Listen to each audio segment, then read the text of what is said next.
Hey everybody, happy Tuesday and welcome to another Techstrong TV broadcast.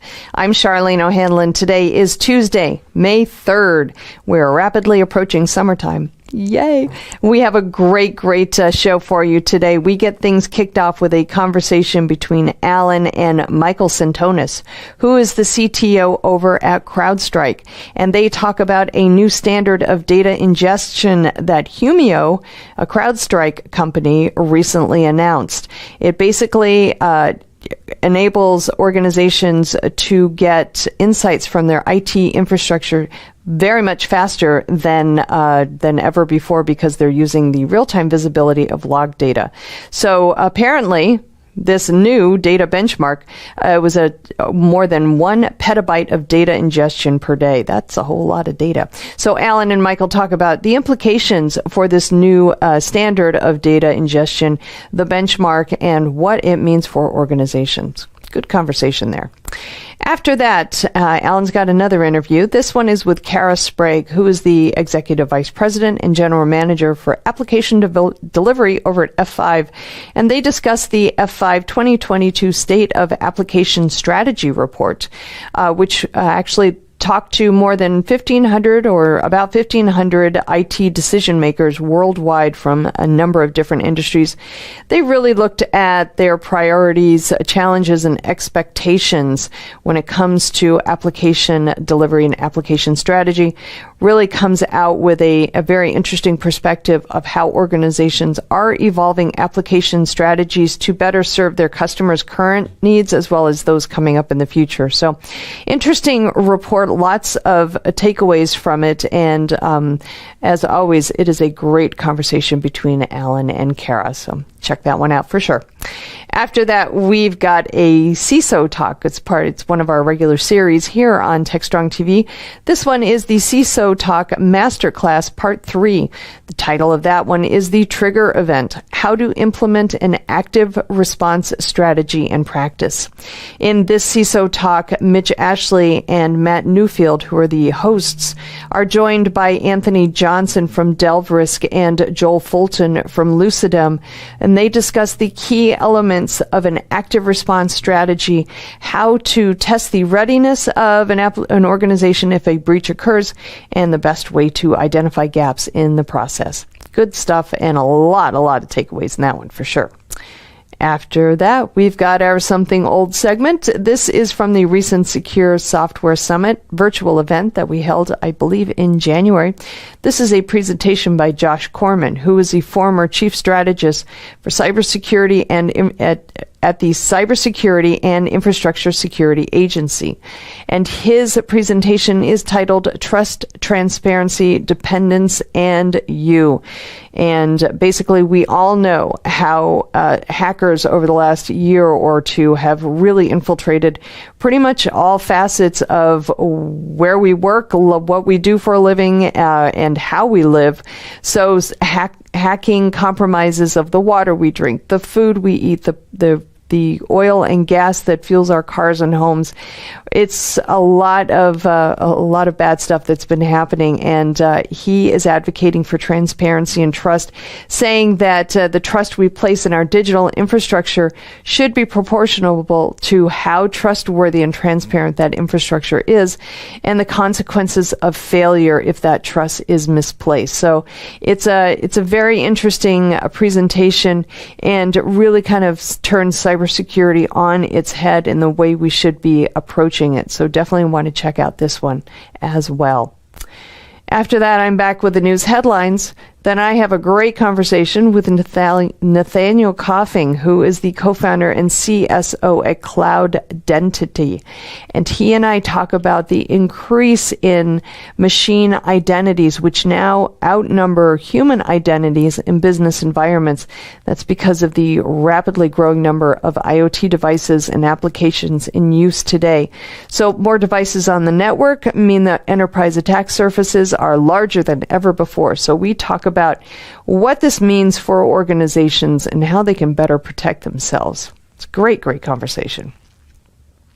After that, I've got the webinars preview. Then we close things out today with The View with Vizard. And in this one, Mike Vizard is speaking with Builder.ai CEO Sachin Dev Duggal. And they discuss the $100 million in funding that Builder.ai recently received and how they're going to be using it to change how applications are developed.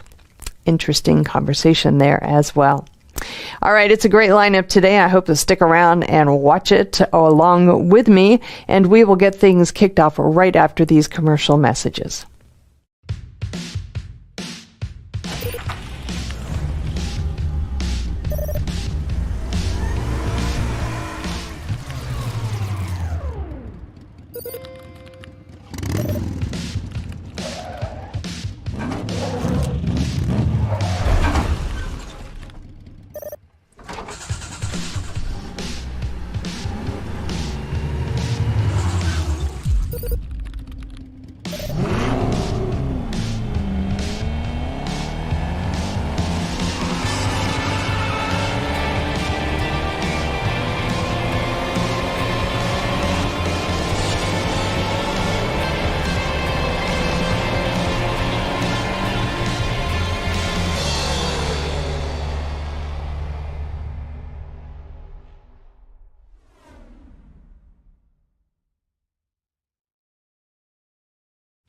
All right, welcome back, everybody.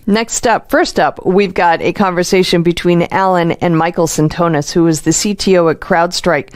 They're talking about a new standard of data ingestion that Humio, which is a CrowdStrike company, recently achieved. It is a benchmark of more than 1 petabyte of data ingestion per day. That opens up a lot of possibilities for organizations, especially in the DevOps, IT Ops, and SecOps teams, to get a lot of the insights from their IT infrastructure through real-time visibility of log data. Good stuff there, and it is a great conversation. Let's go ahead and roll it now.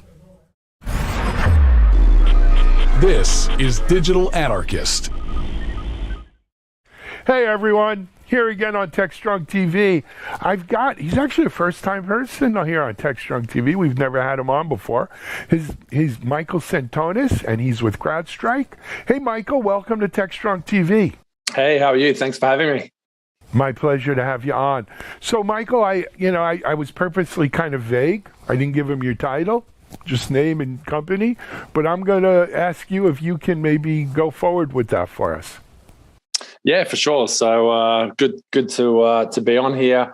Mike Santonis, Chief Technology Officer at CrowdStrike. Been with the company for about 6 years now, over here in the US, originally from Australia. And look forward to having a bit of a chat today. Excellent. Yeah, Australia is one of my favorite places, but you live in the US now, I assume. I do indeed, but yeah, originally grew up in Perth, lived in Sydney, started with CrowdStrike in Sydney, and then made the move to the US. Yeah, absolutely. As we were building out the company internationally. I'd love to live in Sydney again, man, but not again. I've never lived there. I've visited many times, but one of my favorite places in the world. I've never had the pleasure of getting to Perth over on the west side, but I've heard great things as well. Anyway, though, so Michael, CrowdStrike, look, our audience is a technical cyber audience. They know CrowdStrike, but maybe there's some folks who aren't, familiar. Why don't we, give them a little core background, if you don't mind? Yeah, for sure. No problems. I mean, we started the company 10 years ago now. The whole concept at the time was to really redefine security, specifically focusing on the endpoint, building out a native cloud solution, something that everybody talks about today. You can't really look at any tech without people saying cloud native, but the way we build our tech is certainly very different. Our goal was to have a single agent for everything that we do. Our goal was to automate a lot of the prevention, to build out a detection platform. And here we are today, 22 modules on the platform. We've built out our capability to include threat intelligence in the platform. We really focus on including threat hunting. If you're going to deal with adversaries today, part of your solution needs to automatically prevent malware. And that's kind of table stakes. But then there's a whole range of issues that you need to deal with when an adversary has hands on keyboard that requires threat hunters. And it's the combination of the two that really builds together the outcome that you're looking for. A big part is also doing incident response services, tabletops. Our professional service team is amazing. Very, very obviously biased, but the work that they do with customers around the world is just incredible. So we made some changes. And pretty well documented, right? I mean, for those who follow that kind of thing, a CrowdStrike kind of forensic analysis or audit is usually how we find out about a lot of bad things that happen to critical stuff. Right, and correct. It's our services team and our intel team that do a lot of that work, and a lot of the emerging threats and what adversaries are doing in their current tradecraft. It's really coming from the work that we do, either on the research side with threat intel or through hands-on when we're actually helping organizations recover. And we try to educate people around the world and put it on our website and blog and make sure people are aware of what's going on. Got it. Excellent. And congratulations to you and the team for good work. But we're not here to talk about that today, really, right? Taking a left turn. CrowdStrike's recently, or I don't know how recently, but, we're here to talk a little bit about observability, which has become, I was telling someone right before this, I was doing an interview. To me, observability's become the new SIM. I have about 25 years in security, more. Before we called it cyber, it was InfoSec.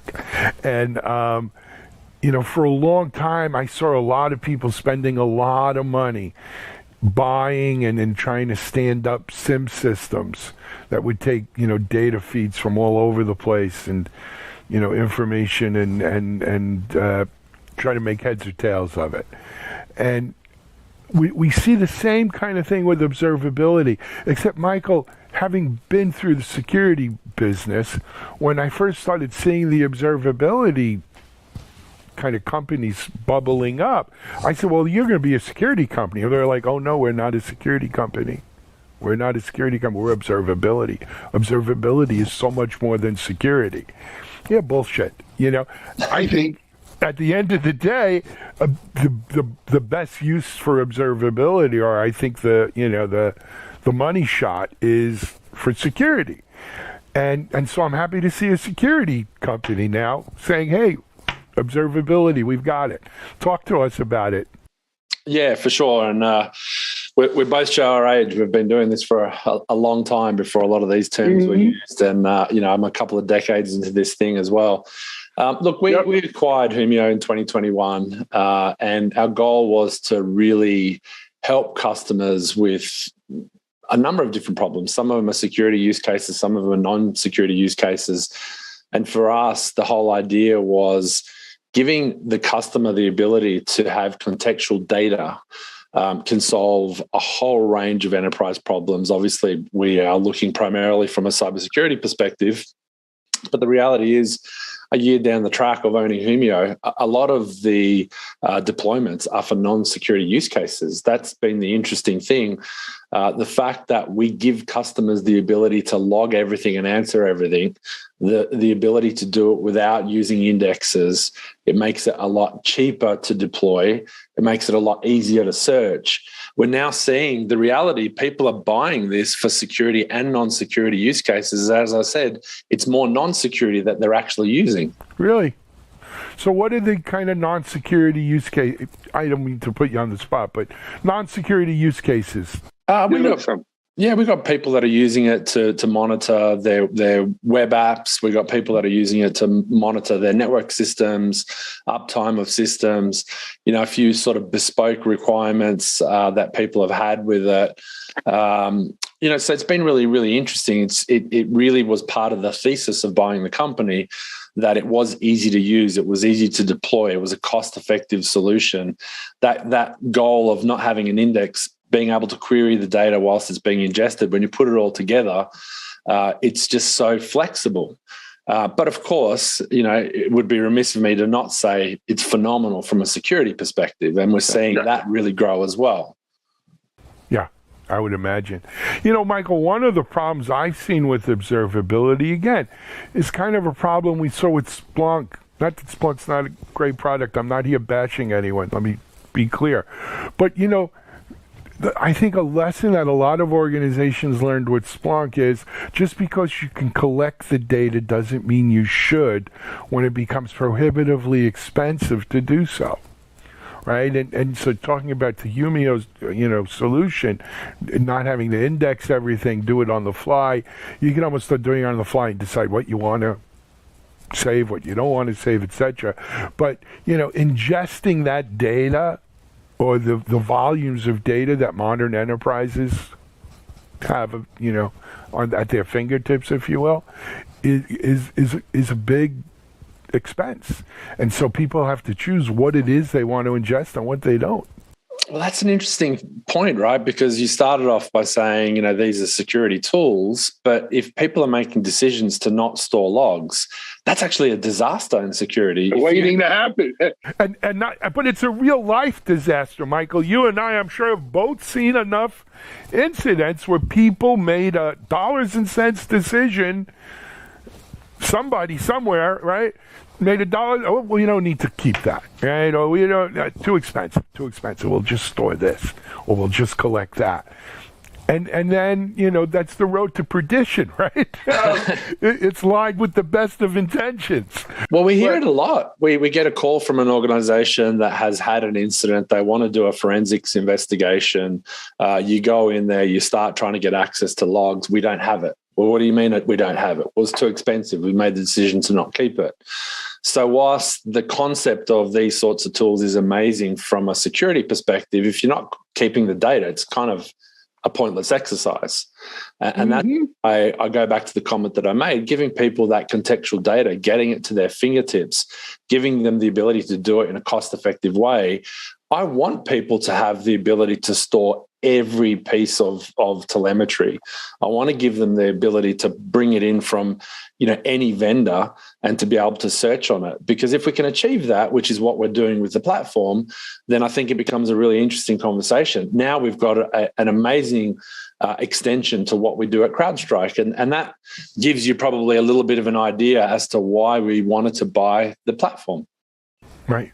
Well, because Humio's one of the ones that offered that ability where, look, it's not going to bankrupt you to save everything. I've seen companies, and they've raised a ton of money, and their whole reason for being is that we allow you to save data and to do the analysis at a fraction of the cost of some of the others, right? Are charging you for storage and what have you. Now, the next piece of the puzzle, though, is so we stored the data. Gathering the data is a little different than it was maybe when you and I first got into this, right? Because we didn't have these huge open source data gathering, things like a Prometheus or Open Telemetry or some of the other big open source, projects that are really kickstarting this whole observability thing, right?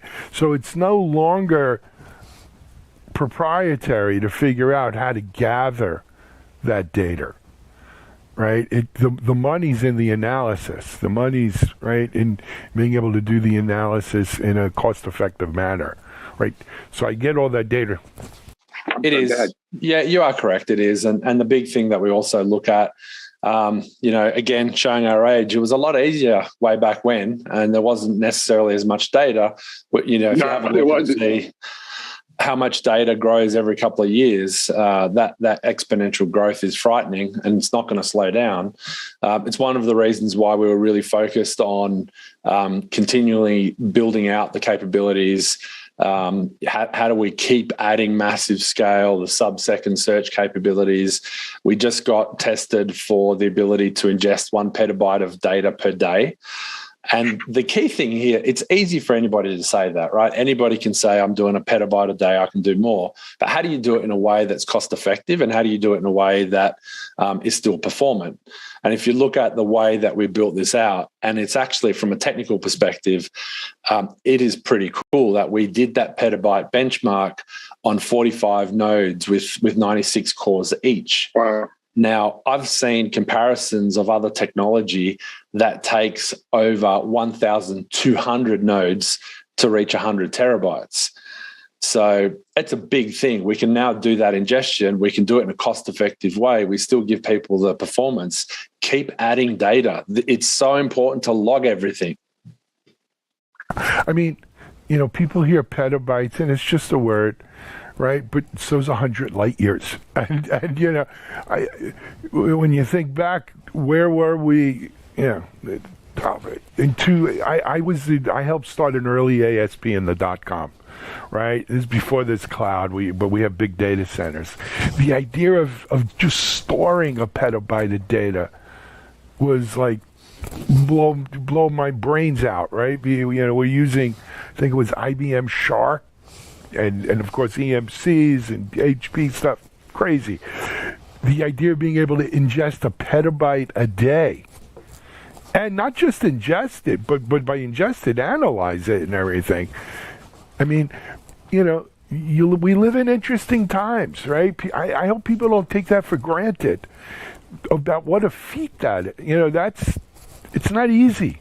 It's definitely not. You're absolutely right. It's definitely not. I mean, it was only a couple of years ago when we were doing the due diligence and looking at Humio. It was only a couple of years ago that they were ingesting 100 terabytes a day. We're now talking about a petabyte. The thing that I want to always go back to, vendors can be, pretty cool, and they can talk about, 1 petabyte, 2 petabytes, whatever. But the end user has to be able to operationalize that. And that's so core to me. You can talk about single agents, you can talk about next gen, has to be performant, has to be cost effective. You have to remove the friction. And that's why, when I'm talking about the petabyte piece, it's not complex to add that capability. I talked about how many cores and the systems. You can't get hardware these days. If you're doing an on-prem deployment, it's so hard to get access to hardware. So the ability to do it on a small number of systems, to do it in a cost-effective way, that's meaningful to our end users. And that's one of the things that I like to look at. Can we do petabyte, but what's everybody else doing? And, if you're looking at people that are, using upwards of 1,000 nodes just for 100 terabytes, it's just not going to work.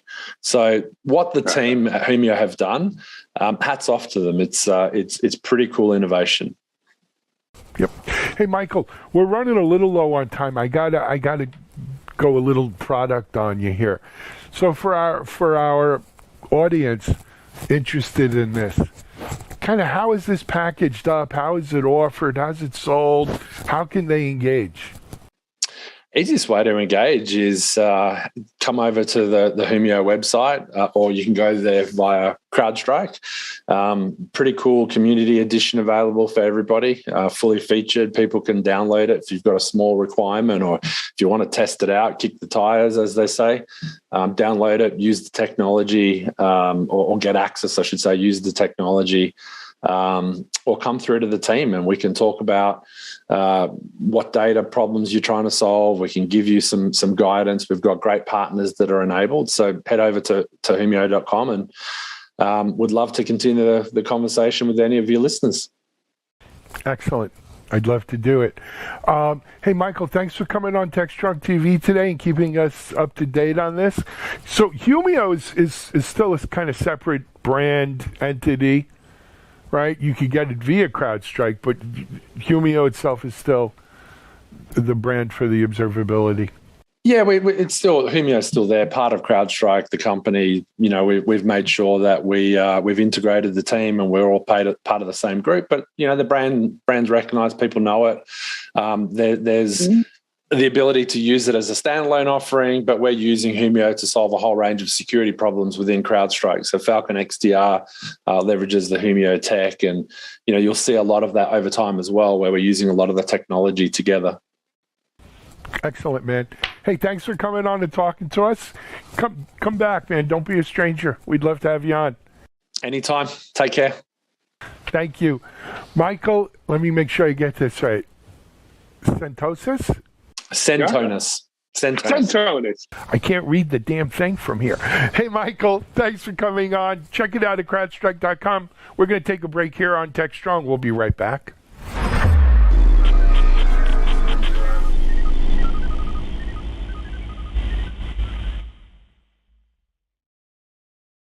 SecurityBoulevard.com is the leading resource for news, analysis, and education on challenges facing the cybersecurity industry. SecurityBoulevard.com covers all aspects of cybersecurity, including data security, DevSecOps, cloud security, application security, network security, security threats, and more. SecurityBoulevard.com has the largest selection of security content, featuring breaking news, blog posts, podcasts, and more. Visit www.securityboulevard.com to learn more. SecurityBoulevard.com, home of Security Bloggers Network.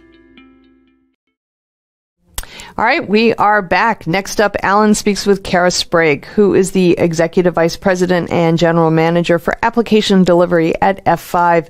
F5 recently put out its State of Application Strategy report, taking a look at how organizations are evolving their application strategies to better serve their customers' current and anticipated needs. And this is across a number of different industries. And it is very, very worthwhile. You definitely want to check this one out. And it's a great conversation, too. So let's go ahead and roll it now. This is Digital Anarchist. Hey, everyone. Thanks for joining us for another Techstrong TV segment. My guest this segment is Miss Kara Sprague. She is from F5. She's first-time guest here on Techstrong TV. Happy to have her. Hey, Kara, how are you? I'm great. Thanks for having me. Thank you. It's a pleasure to have you on. So, Kara, I mentioned you were from F5, but you know what? Why don't we start with this? Why don't we give people a little bit of your background, what you do at F5, and kind of, you know, where you got there. And then most of our audience knows F5, I think. But maybe there are some people who aren't sure. Give them a little F5 background, too. Sure, happy to. So my role at F5, I lead our deployable products. That includes the Big IP product line as well as Nginx. I've been with the company for about 4.5 years, and I came here out of 13 years in McKinsey as a consultant. And then before that, I was an engineer, worked at Oracle, Agilent, Hewlett-Packard. You asked also a little bit about, maybe remind folks, what is F5? F5 is a leader in application security and delivery technologies.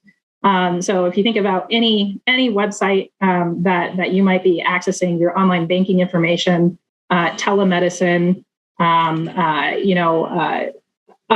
types of back-end applications, even those are oftentimes being supported by some sort of F5 technology that helps to accelerate those applications and secure them. So I got a confession.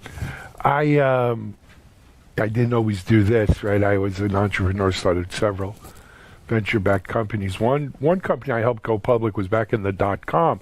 We were what they call an ASP, application service provider, and we hosted Oracle apps and stuff like PeopleSoft and Boston.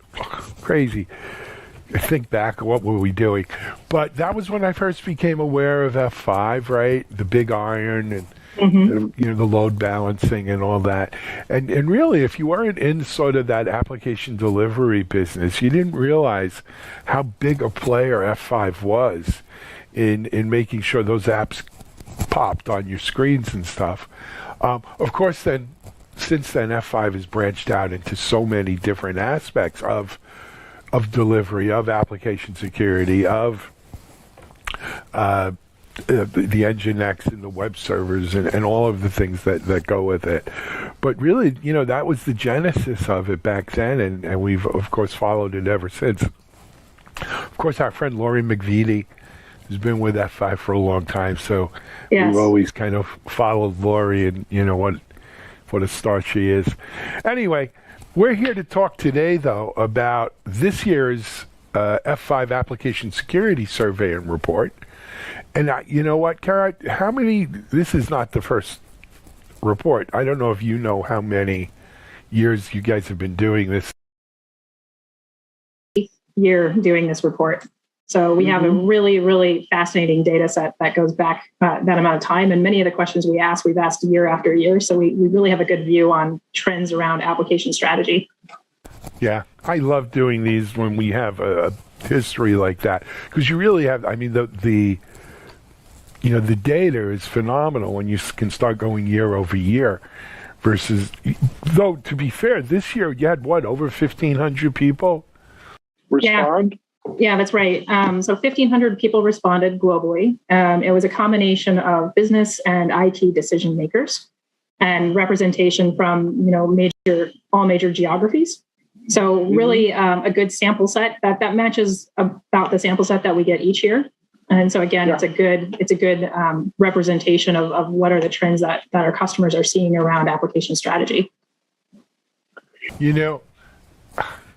I'm sure you're going to tell us about it in the report, but it was a little bit of an unusual year, around application and application security strategies, etc. It was looking back, well, obviously COVID and what that did with digital transformation and everything else.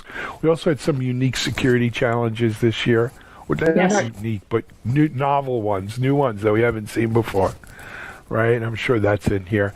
But I always Kara, give us what are the highlights here? What do you think people would be not surprised, but what should they take out of this year's report?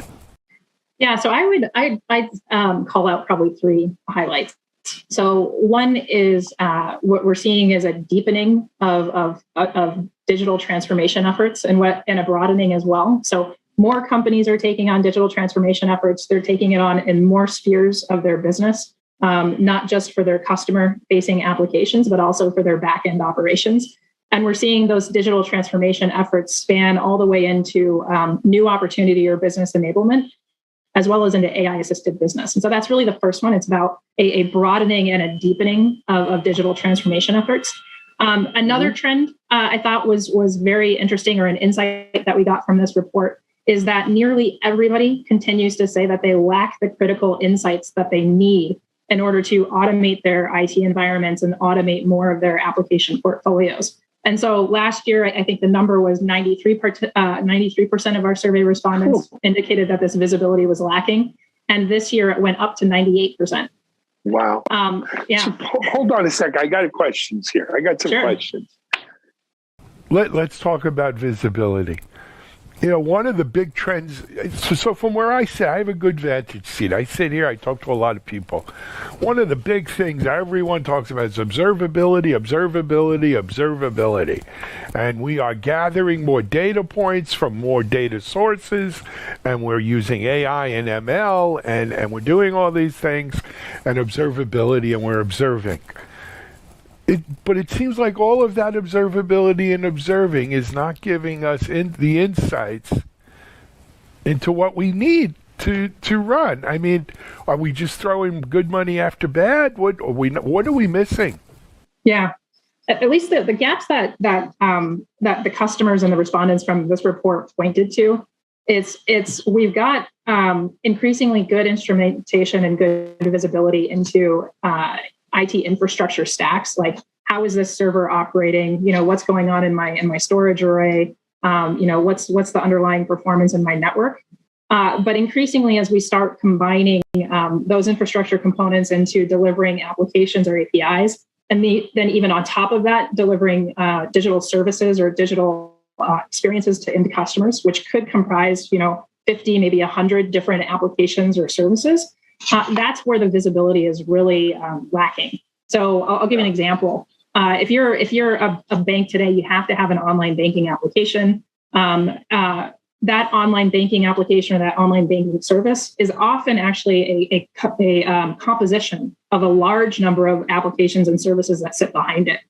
And all of those things these days, the different components are probably sitting in different infrastructure environments. You might have some that are still sitting in the bank's data centers, like, for example, your account information. There's going to be other parts, like maybe the front end to that online banking application that's more container native and could even be hosted in a public cloud. And then there's still other parts that are probably getting pulled from some sort of edge environment. So, for example, a CDN serving kind of static graphical content. And all of those are coming together only in the user's browser. And that's the only place where the customer actually gets to the experience end to end of that. And unfortunately, most modern organizations simply lack visibility and that end-to-end view of how their end customers are perceiving all of those different services coming together. Absolutely. Again, from where I sit, I get to talk to a lot of people. I think another piece of that particular scenario that gets real hazy is that, look, the biggest banks in the world have what you just described. Mm-hmm. But a lot of the small to medium-sized banks, they can't afford to develop the breadth of applications they need for a full-featured offering to customers to compete with those big guys, with those big banks. And so credit unions, community banks, they rely on independent third-party providers who provide a lot of the functionality that end user sees on his My Bank screen. Right, and that's why a lot of these My Bank screens look so similar across different banks, because they're using third-party stuff. And you think you have you don't have visibility into your own stuff. Well, you have less visibility, oftentimes, into these third parties, and it's not surprising. I mean, I'll tell you that it's. I often wonder, and then you have these banks who they want to go online only. It's not like they're investing in brick and mortar, right branches anymore. It's a problem. It's a problem, and it's interesting that the problem is getting worse because that suggests that these trends around monolithic type applications and experiences getting broken down into their component services and APIs. And these trends around these different components then becoming more distributed in different environments are outpacing our ability to actually generate meaningful data and telemetry to help us manage that. Well, it goes back to the first point you mentioned about digital transformation. So one part of digital transformation is what that front-end customer sees, right? I'm able to order my food online or whatever, or do my banking online.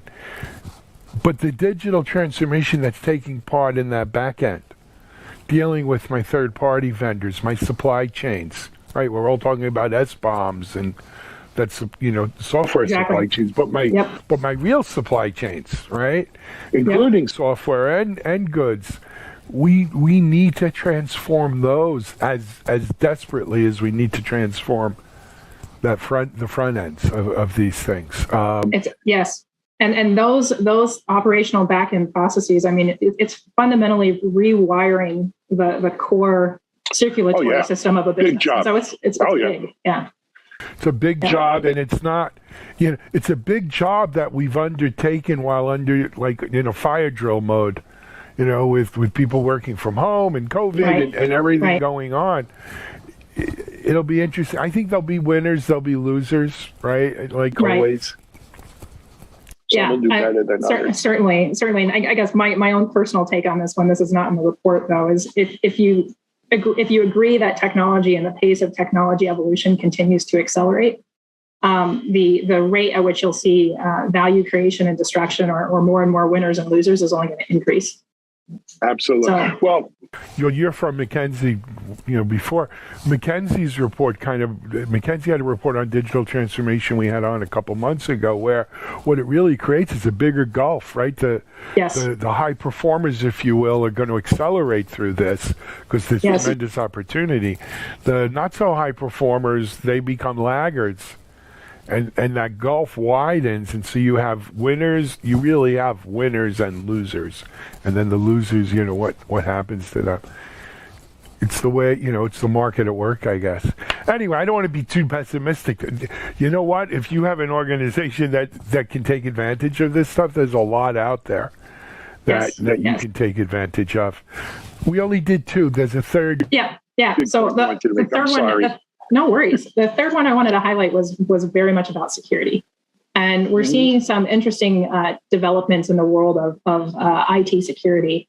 And one of them is around basically evolving from kind of like a hard line about am I secure, am I not secure, to much more of a more nuanced risk management approach, right? Where customers and organizations are having to make very thoughtful trade-offs about what is the risk of, for example, protecting this application with something that's more effective versus hampering or hindering the performance of it. And so you see risk management there. There's also a lot of risk management involved when you start thinking about the changes to the identity landscape. It's no longer authentication of just human users, but as we see more and more services and API calls are getting made in a machine-to-machine interaction model, really understanding how do you do a risk assessment for those machine-to-machine calls is another element of it. So a lot of very interesting developments in the world of security. And I would say it points to what F5 has been saying for a couple of years now, which is the next decade is really going to be about application security. If we went through already great evolutions in network security and endpoint security, what we would say is really where we need to see a lot of development and growth and maturing in the next several years is application security. I think the recent security incidents you alluded to speak volumes to that, like Log4j, Spring Shell. And these are not, bugs. They're design flaws. I mean, and there are going to be more of them. Let's not kid ourselves. It's not the end of it. But, I think part of it also is, yes, I agree with you. AppSec is the latest battlefront. I think it's also talks to the changing nature of our applications. So when you have a monolithic application, right? It is just that. It's a monolith, right? But as we move to these multi-service based architectures, right? And each one of those services is like a disparate, separate part, right? That maybe that one service may service 5 different applications, frankly, not just yours. But how they talk to each other, which is APIs. So the whole API security thing is like blowing up, right? And then how you tame a non-monolithic application, right? It's a whole different. It's just a different mindset, right? These microservices based application and architecture is a different AppSec game. So I totally agree. So there's a different AppSec game when you start talking about the microservices. And then I think there's a different AppSec paradigm when you start talking about the move towards hybrid and multi and distributed cloud, right? So like a lot of customers that I've talked to, what I saw is, there was a lot of excitement from their business leaders, their executives about adopting cloud, taking a cloud first approach. Their development teams raced towards the cloud because oftentimes it was easier to develop there than in their on-prem environment. Yep. And the security operations of it was an afterthought. And so in many environments now, customers that are using multiple public clouds, which most customers are using more than one public cloud, and many of them are now also using edge environments, they've set up a different security operations paradigm in each of those environments, which, we know that IT security experts are probably the most constrained in terms of talent. And the cost of maintaining those individual security towers is huge, let alone the opportunity for risk actors to exploit the various fault lines between them. Yeah, no, it is. I the problem with, and I've been in security 25, 30 years.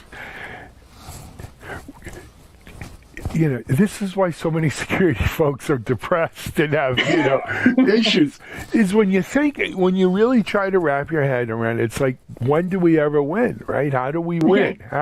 No one wants to be on a losing team all the time. How do we win? And look, there are companies like F5 that have been helping on this for a long time. There are a lot of companies that have been helping. And we're coming on the end of time. Let me let me end on a positive note. I really believe, as someone who's been in this industry a long time, as we sit here today, our application security is better, 100 times better today than it was, let's say, 5 years ago. Yes. We are, right? The good guys do win once in a while. We are getting better. It's much harder to hack into a lot of these apps today.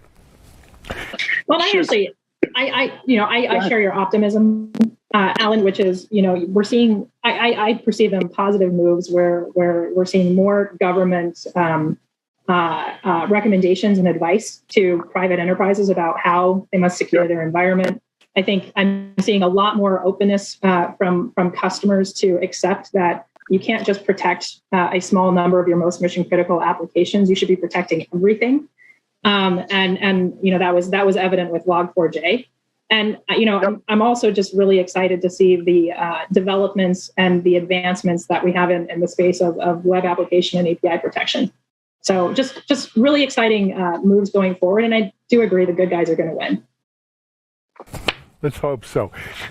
Kara, we're over time already. But for people who want to maybe download the report, gather more insight, more information, where can they go?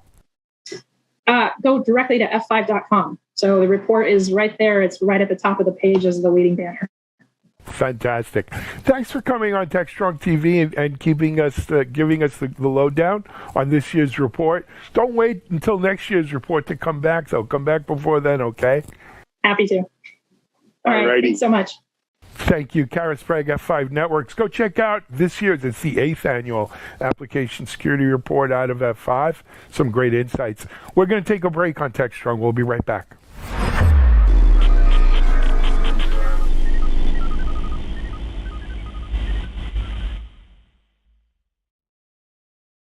CISO Talk, to hear how real-world CISOs are dealing with today's real-world issues.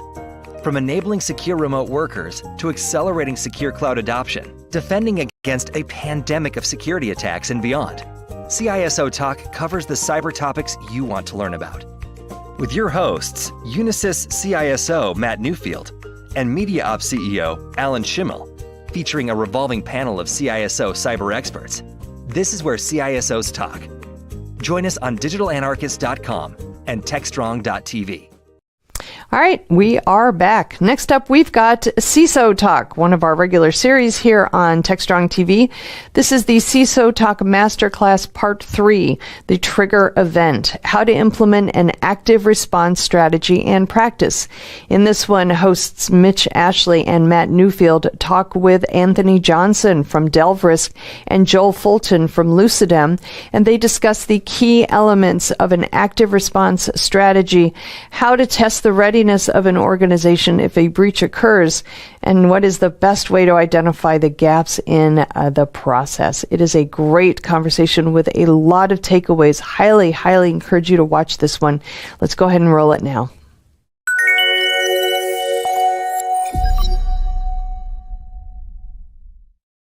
Hi, and welcome. You've joined another CISO Talk. This is an episode that's part of our Masterclass series, and we're talking about how to implement an active response strategy. We'll get into what exactly that means with our expert panel, some experts, good friends, colleagues, knowledgeable folks. You've probably seen these gentlemen on here before. My name is Mitch Ashley. I'm co-host with my co-host Matt Newfield. He'll talk in just a moment. I am CTO with Techstrong Group, the organization that puts on this video series, and also an analyst principal with Techstrong Research. And I go back doing security for too long to talk about. So anyway, that's our topic. But before we get to that, and I'll have Matt go into it in a more rich detail to kind of set up the conversation. Joel, would you introduce yourself, tell people a little bit about you, and of course, tell us about your company too. Terrific. Thank you for inviting me and including me to be a part of this. My name is Joel Fulton. I am the CEO and co-founder of Lucidem. You can find us at lucidem.io, and we discover, manage, and solve issues with assets, users, and data. So we provide situational awareness to companies. Before founding Lucidum in January 2020, I was the Chief Information Security Officer at Splunk. Previously, I was the Global Head of Risk at Google and led security teams at Starbucks, Boeing, Symantec, lots of little startups. So I'm glad to be here. I think I heard of one of those before, maybe two of them. It was probably Lucidum. That's exactly this. Yeah, of course. Anthony, my friend, how you doing? Welcome. I'm doing well. Yourself. Thank you very much. Anthony Johnson. I like to say I'm a recovering CISO. So it's normally back in the day, I was in financial services a lot. But right now I run a market research company. We study different aspects of large scale enterprises, and our clients are sales and marketing teams who are trying to get a better understanding of their buyers. So let's kind of leave it there. That's part of that 10-step program, recovering from. It is. CISO? Yeah, first, you have to admit you have a problem. Second, say that you don't want to talk to regulators anymore. Awesome. Welcome. Well, good to have you. Good to have you on again. Matt Newfield, introduce yourself, and let's jump into the topic about active response strategy. Mitch, it's always a pleasure. Matt Newfield. I am the Chief Security and Infrastructure Officer here at Unisys, and I'm both the CIO and the CISO. I haven't quite fully recovered. I'm still in getting my beatings, but soon enough, hopefully, I can also say I'm recovering. So as part of this masterclass, we talk a lot in this program. We talk a lot in private groups about, how to stop a breach and some of the foibles of even going down that path. I mean, you can't always stop bad things from happening. The best programs in the world come with flaws. So how do you respond? And there's been a lot of studies out there on, you have 20 minutes, you have 10 minutes, you have 5 minutes. We were joking right before we started recording that there are some companies that say, oh, you know what, we're going to go with 5 seconds. You have 5 seconds. And if you look at the Ponyman studies over the past few years, there are averages that are discussed that are 200 plus days to detect a problem, let alone the number of days required to remediate the problem post-detection. So what do you do then as a CISO? What advice? And we brought these experts in to really talk about an active response, which to us is practice, practice, practice. Get your head out of the sand and stop with the no news is good news attitude, because no news is generally not good news. Recovering CISOs would probably tell you no news makes the hair on the back of your neck stand up and a little bead of sweat if you haven't heard anything in a while, because stuff's always happening. So that's really what we want to talk about. We have Joel here really talking about some of the stuff he's doing in his own organization, but in the past, some of the companies he's been at, i.e. a SIM provider, a lot of the work Anthony's done over the years. I've known Anthony a long time, and you and I. So I want to open it up to really start with, what should people be striving to? If you're talking MTTD or MTTR, the mean time to detect and mean time to respond, in your heads, where do you think the world is going and what we should be striving for? If today it could be a year before you do anything about something that's happened in the past. And I'll open up the floor to our panel. Yeah, so let me just jump in real quick. So I think what's really crazy and fascinating about this is that not only we kind of think about like a mean time to detect, mean time to respond, and then ultimately that mean time to recover, as if we knew the time of the event like it was a big bang. Right. And when we do, when there's an event, if an event happens today, you can be like, oh, cool, we picked it up X, Y, or Z. However, with the number of 0 days, unknowns, legacy tech, the event could have actually happened 3 years before I started my job. Right. And all of a sudden, we're now in a whole different world of where I want to start the big bang is, no, it doesn't count because I didn't start until June. And but but it's your breach, even though you were compromised 3 years before. And I'm like, no, the breach should follow the CISO who was there when it happened, right? Like, it's this weird dichotomy, this weird conversation of like, when do we start the clock? How do we do that? And so I think that we haven't normalized that on that as an industry. We just say, hey, we found it, so that's when the event started. Like, yeah, that's not true. Go ahead, Joel. Sorry. Yep, I'm gonna play off of what you said, Anthony, because assume for a minute that the MITRE attack framework is a valid description of phases that could be executed during an attempted breach. Do we start the clock during reconnaissance? Do we start the clock during tool assembly? Do we start the clock all the way at the other end at exfiltration and impact? So I think one of the things that I know my partners wanted out of me was measurable results. Give me something objective. Are we getting better? Give me numbers. And that drives to, like a help desk, give me a mean time to X. So then we negotiate. Well, what mean time from is best in my advantage? Let's measure that. And I think that we are begging the question that pushing that number down is going to buy us a strategy. And that's my argument in counter to the begged question. If you needed to lose 50 pounds and you decided, I'm going to lose it by this weekend, that's not a successful strategy. And so deciding that your MTTX is going to be 5 seconds is not a successful strategy. I think, so let me stop there.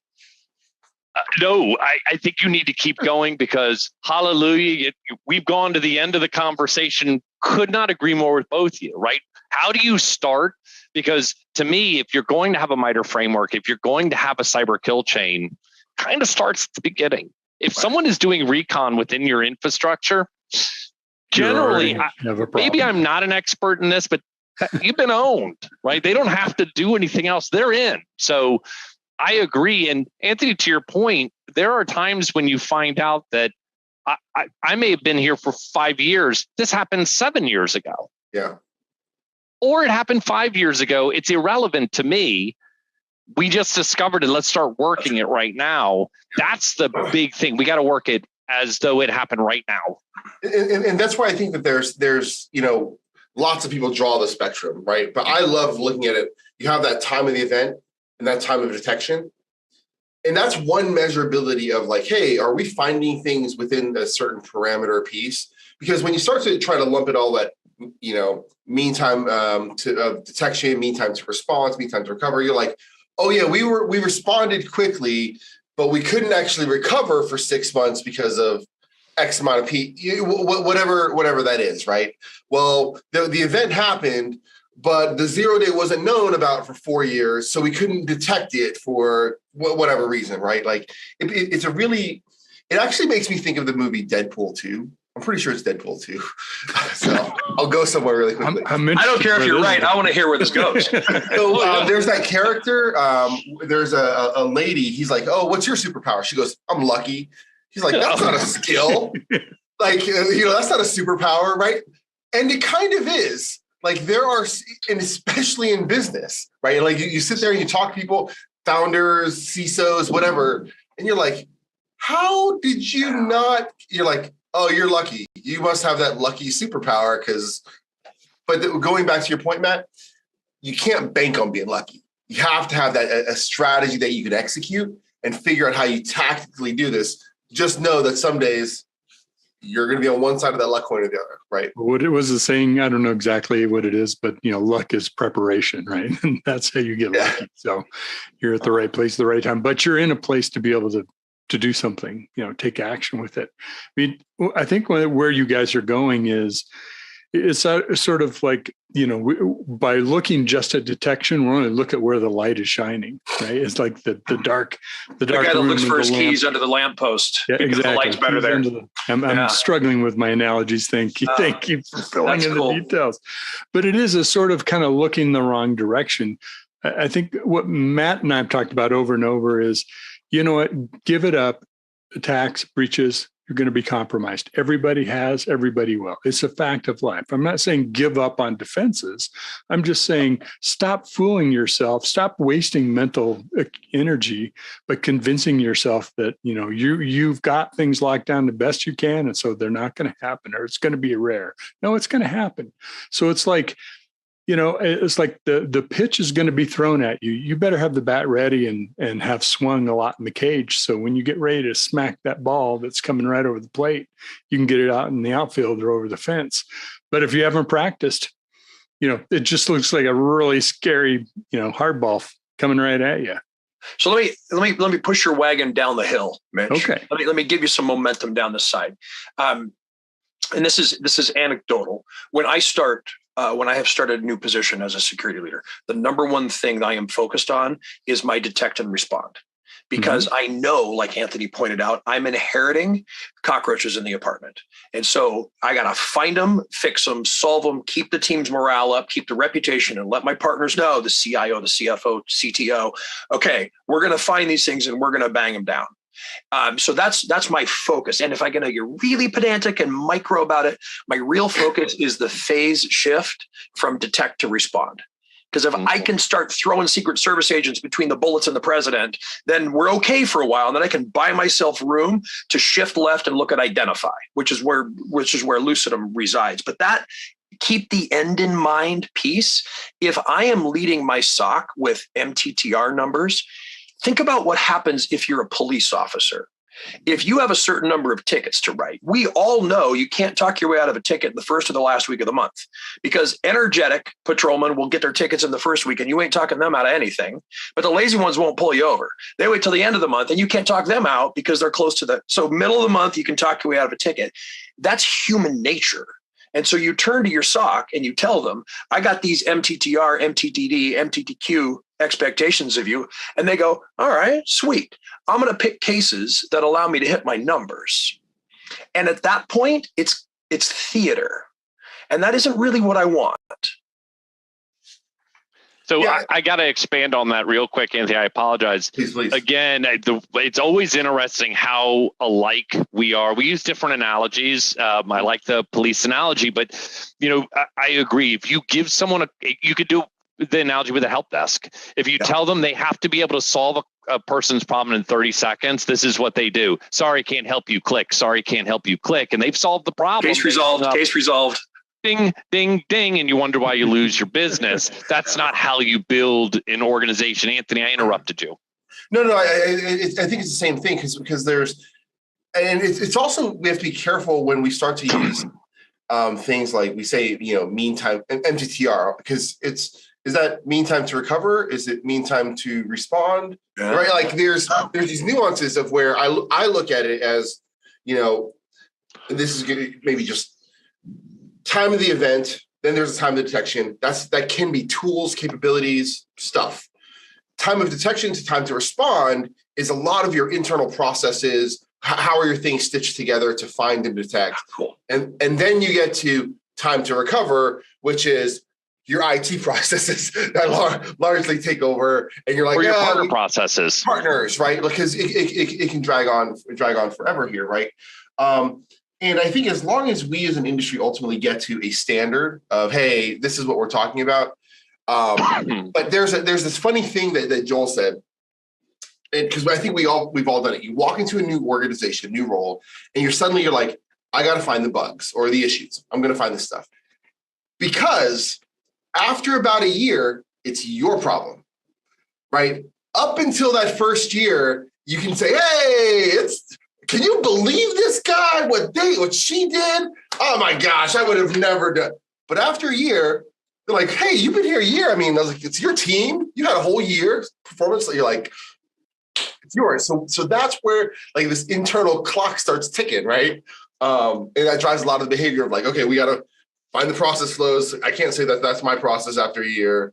That's not my tech decision, right? You start to lay that out. But I had to call that out. Sorry. Not like they hired you because things are going really well. Like, just don't change anything. Things are great. We just want a caretaker in this job. No, you can, right? That will happen. But and I feel like finding glasses, because clearly Anthony and I are twins. Like, you don't need one of us. We're like highly available. But Mitch, you do get people that don't want you to touch anything, right? Mm-hmm. Oh, yeah. Just keep it rolling. What I have experienced, and I don't know about others, I'd love to hear from Matthew and Anthony. What I've experienced is, hey, that's nice, but if this thing blows up, I'm the fall guy. Mm-hmm. And so you might want status quo, but I got to do my job right. And so even so, Mitch, we still get, now I've got dual friction. I've got political friction to just keep telling me my baby's beautiful. And then I've got technical friction. Why are these so important? We haven't had these problems before. How come you're finding things the last person didn't? I'm going to jump in before you go to Matt and Anthony, because I've had that situation where I know I'm going to be getting involved in some things, and that's going to cause disruption. It's sort of your go button downs, detect and defend, make sure you've got things. But when I've had those situations, that's part of that expectation management of your leadership team, of your board, of whoever. There are going to be some things happening. You need to know these kinds of things you're going to hear about it. Yeah. And it's because I'm doing the following things. I'll let you know. I'll keep you updated. You can hear whatever you want to, more information I'll provide you, no problem. I need cover from you or understanding from you that that I'm working on doing some things, even though we think it's going really well. Mitch, because there's always things to improve, right? I walked into a position, and when I was made the offer, I said, I need two things before I can accept this. And that is, I need patience, and I need you to have my back. And the reason is, as I've interviewed folks, I've discovered you don't know what you have in the environment. You've not segregated systems. You haven't identified data. You haven't patched things, but you don't know that you have it. So I'm going to be spending my time doing grunt work that you assume's already been done. So I'm not going to look like I'm doing anything valuable because you assume this has been done. And two, as I'm doing this, I'm going to discover breaches that are underway. So I'm going to look lazy and incompetent for 2 years as I get this foundation in place. But then we can play jazz. It's exactly what you said, Mitch. Mm-hmm. It is.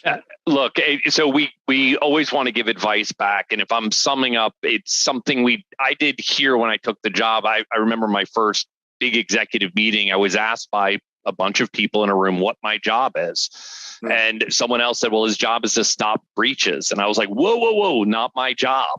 That's not my job. My job is to find risks in the organization and provide options on what to do about those risks to the business.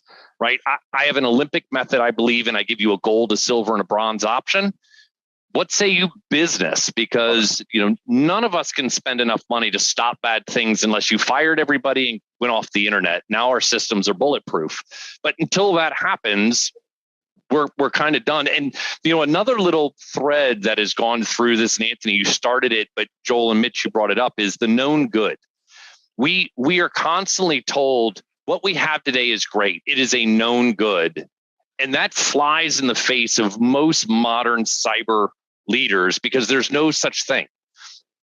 No infrastructure is a known good ever, right?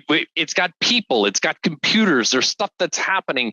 There are no known goods. So, for those listening to the program, what you're hearing from these experts is stop with the known goods. Stop providing details back to boards and other executives that are useless. Talking about a 5% improvement on your MTTD is useless information to a business executive. It may make you feel good and let you get your bonus because that's how you set it up. But when you have a problem afterwards, that boss of yours is going to, wait a minute, you got better year over year. I spent millions for that 5% or 10%, and we still had a problem because you're giving the wrong data. So I want to switch the conversation. So we have these problems, and we're all analogy people, and I'm not a sports guy, I'm a music guy. So, I look at my organization as a rock band. We always had those dreams when my hair came down to here and you got guitars in Mitch's house that we were going to be rock and roll musicians until we realized we're not very good. And that's just not the way of it. But if you went and saw a band today and they were all rock stars, but it was the first time they ever played together and maybe rock stars, it would be a really bad experience unless it's jazz or unless it's the Grateful Dead and they're just riffing on stage. But it's going to be a bad experience. And the same thing happens in cyber. So we talk about tabletops, we talk about active response, which, Joel, you brought up at the beginning, which is that detect and respond. I would wrap those in a practice. Let's practice. I'd love to get your thoughts on what a successful active response strategy actually is. How do you test it? How do you improve? What are you seeing in the market? Are tabletops still the thing? Are there other things people should be doing? Yada, yada, yada, so on and so forth. I love the band analogy. I love the music analogy. So let's make it bigger than a rock band. Let's make it a symphony orchestra. And this is why tabletops matter, because I'm not the CEO. I'm not the conductor. The conductor is our CEO, but I'm responsible for the percussion section. And we practice as individuals. We practice as percussion versus musical versus accessory information. And then we practice together as a unit. And then you got to plug me in with the strings and the woodwinds and the brass and that, so that we are an orchestra. And that is the tabletop. So the things that we do tactically repeatable, we don't know that we're not stepping on the oboe's entrance. We don't know we're not stepping on something the CTO says in a tabletop. Hey, my team's got that. Wait, we've been practicing getting that. And so the tabletops, in my opinion, are vital, because the problem with incident response is rarely technical. It's always communication, I think. Yeah, I mean, a really great example. I see sort of very large financial, and we had to have a process of who actually got to wear the hat during an incident, because the CIO of our line of business actually ran all the tech. But there was a whole nother standalone line of business that used us as a service provider. And so we had an incident, and their CIO, our CIO was like, we're taking the infrastructure down because it's a greater risk to all the businesses. And their CIO was like, no, you can't take that down because that'll impact my business. And we then had to have this really big conversation of like, no, seriously, who gets to make the call here? Because I'm not telling either one of you no right now, right? And it's not your job to. It's not, but it turned into this, lack of a better term, a pissing contest in the middle of an event of senior executives being like, you can't do that. Oh, the hell, I can't do that. This is my, and it's like, all right, do you guys want to go take this somewhere else? Right? At 4 a.m. or whatever it was. So communication. Hopefully that was a practice. It was not. That was a fun one. But that's why tabletops are so important. And I always give my analogy. I used to do them for a living long time ago with a small company. And I always give this story. And this actually happened. I had to drive quite a few hours to an organization, and I ran a tabletop for them. And we'd done a lot of prep work. The executives knew we were doing this. And it was really to get them onboarded with the concept. So I'm in the room with them, and there's a bunch of execs there. There are a bunch that are remote. And we go through a breach scenario, and we start making the phone calls because it's a live fire tabletop. So we call the head of marketing, we call the head of PR, we call all the people. And even on the call, we say, hey, as noted, we're doing a tabletop. We've had a blah, blah, and we walk them through and hang up. And at the end of the day, everything failed, which made it a successful tabletop. And we can discuss that in a few minutes. And I said, congratulations. And I drove home.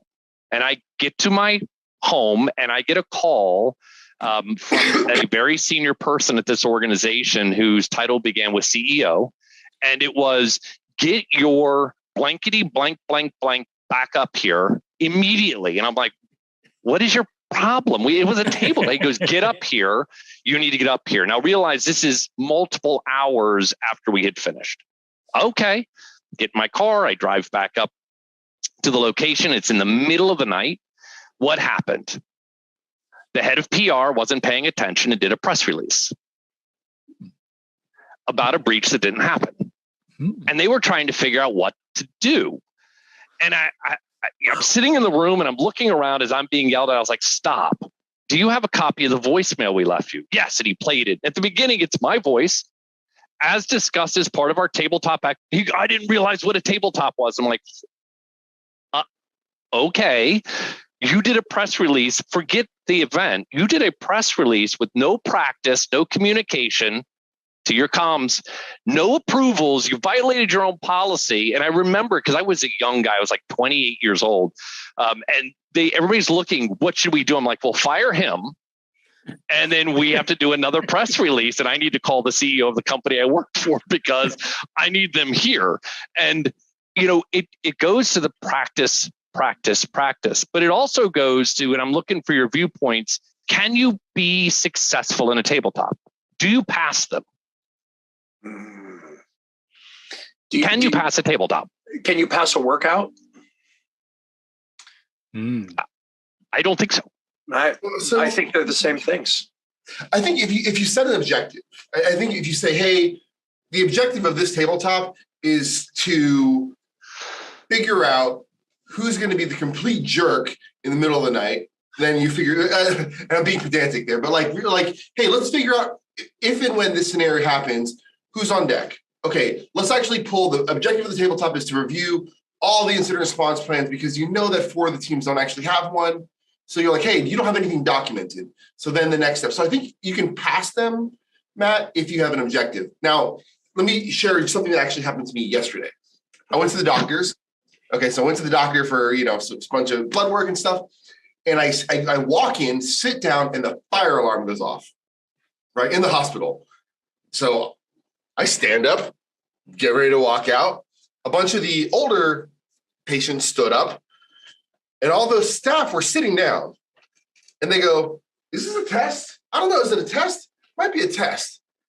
And I'm like, should we leave? And they're like, no, we think it's a test. Right? So like there's this aspect, and it was not a test. There was something outside that was going on. And I was sitting there like, okay, so whoever this physical security person is probably like beating themselves over the head. They have a real fire event, right? No, none of the people they've been training do anything about it, because they're like, oh, it's just another test. Let's just tell all the patients to sit down too, right? And so tabletops, you have to be careful that when things happen, they're not like, oh, this is just a fancy test. This is just a fancy thing. That you have to know when to tell them, no joke, real event, boom, we're in the mix, right? Yeah, and look, when we do tabletops, both clients and internal, they're real events, right? There should never be, it's just practice. This is truly practicing all of your processes. You can't go, oh yeah, I would go get my book and I would do step number 42. I'm good. You got to do it. And my belief is if you're designing tabletops to pass, you're not designing tabletops. We learn as a species, my opinion, when we fail, because you don't want to fail again. We designed, for example, our phishing tests internally. When I first started the program, we purposefully designed them that there was not a snowball's chance in hell you were passing on purpose. Because if I send out a phishing test to everybody that's written in crayon from hackme.com that says, thou shalt give me your information, and everybody passes, that false sense of that's not practice. And we want to build that muscle memory, which is why I like, Joel, that workout. We should never look at a tabletop as a pass-fail. They're not pass-fails. They're practice. What you're saying, Matt, is we need to name our tabletop Koshiyabi Maru. Is that what it is? You know what? If I only had some of my stuff around my desk, one of my favorites, the fact that you could pronounce the Kobayashi Maru, I am impressed. And for those that don't know, that is an original Star Trek reference for the test that Captain Kirk cheated on. Yep. Because you're not supposed to pass. The unwinnable scenario, but he won. We've cheated. Well, there's an old expression. What I was thinking of, Joel, that I'm going to NASA next week for some business. Actually business. But I think of the simulator as you're going in and we're going to do different scenarios of what fails, right? We're going to have this thing fail, or we're going to have this situation.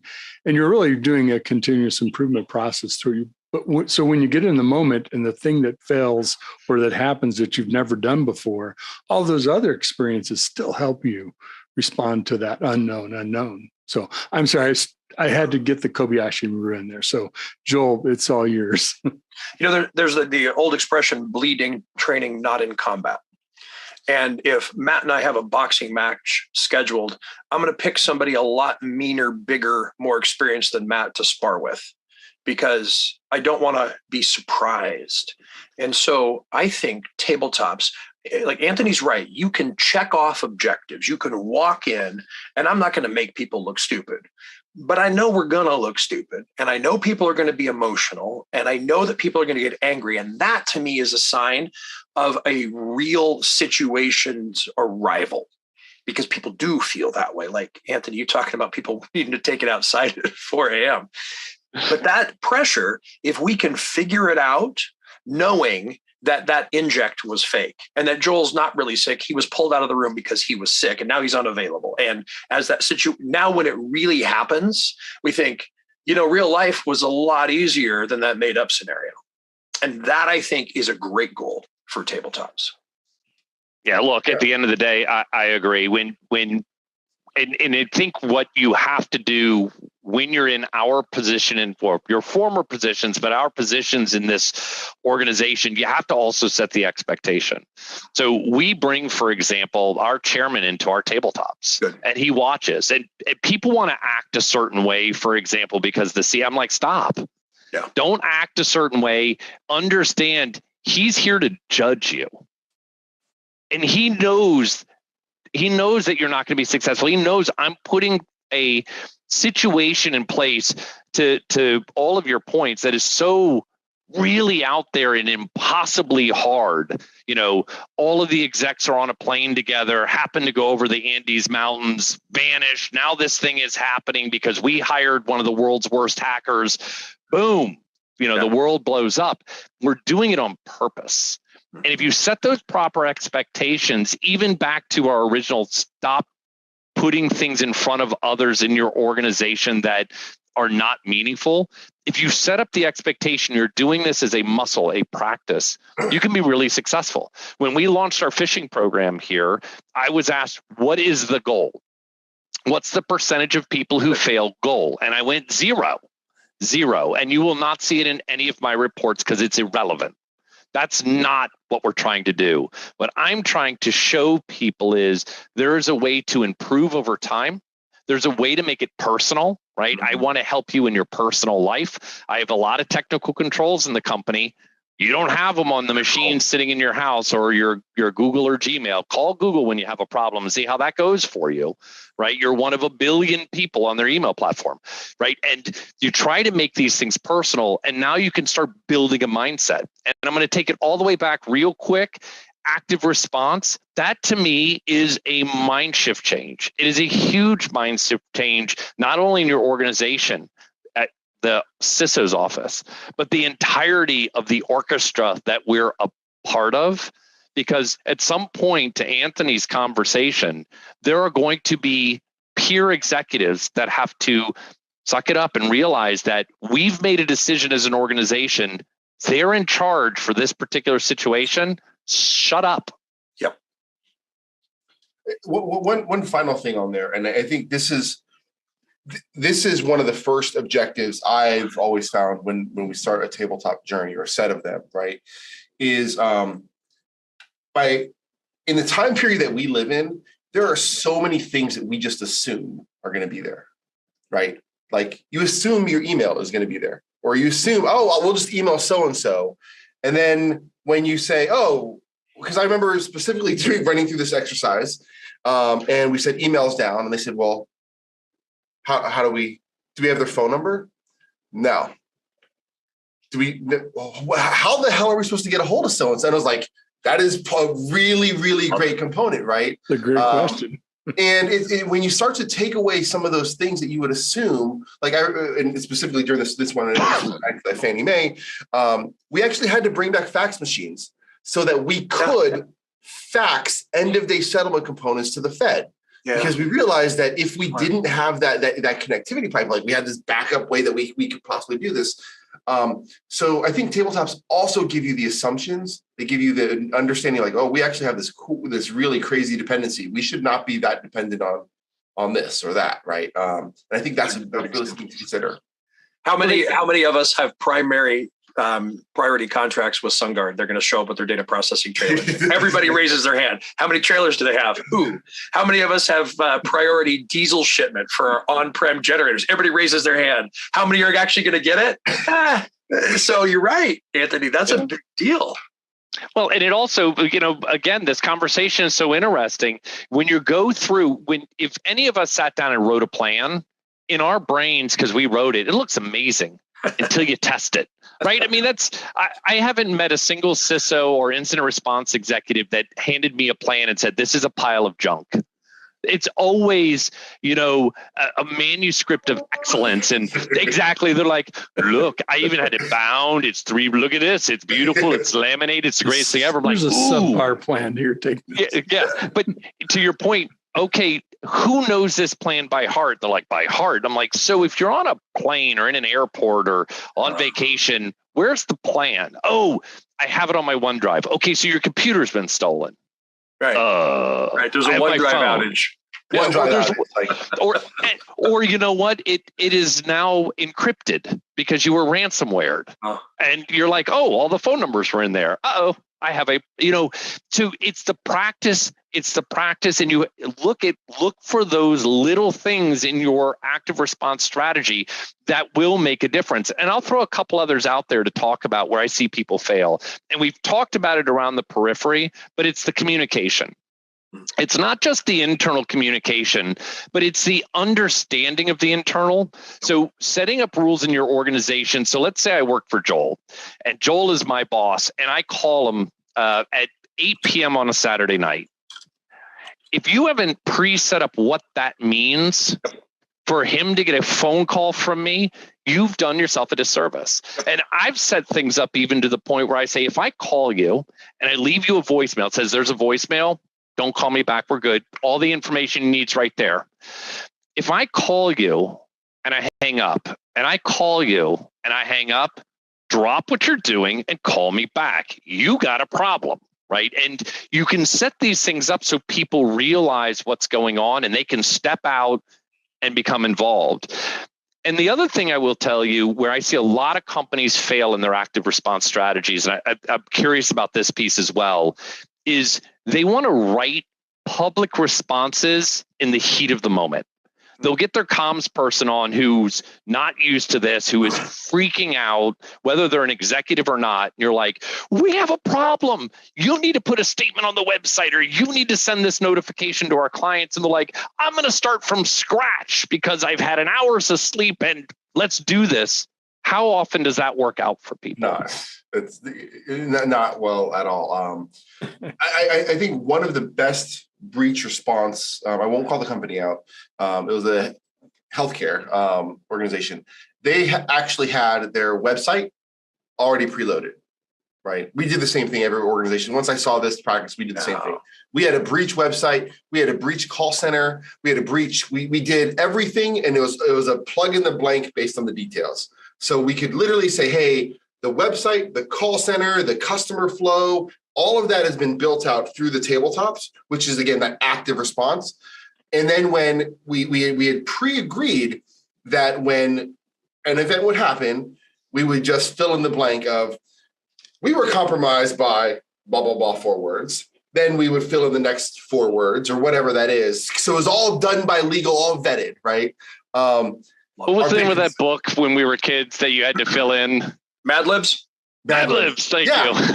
And that's what it pretty much was, right? But it was all pre-reviewed by legal, by outside counsel, and we had those things because, to your point, in the heat of the moment, you don't want to be like, all right, now we got to find outside counsel to review this so they can approve this, and then we need a third-party comms to look at that, and then you have developers standing up a website in the middle of an event.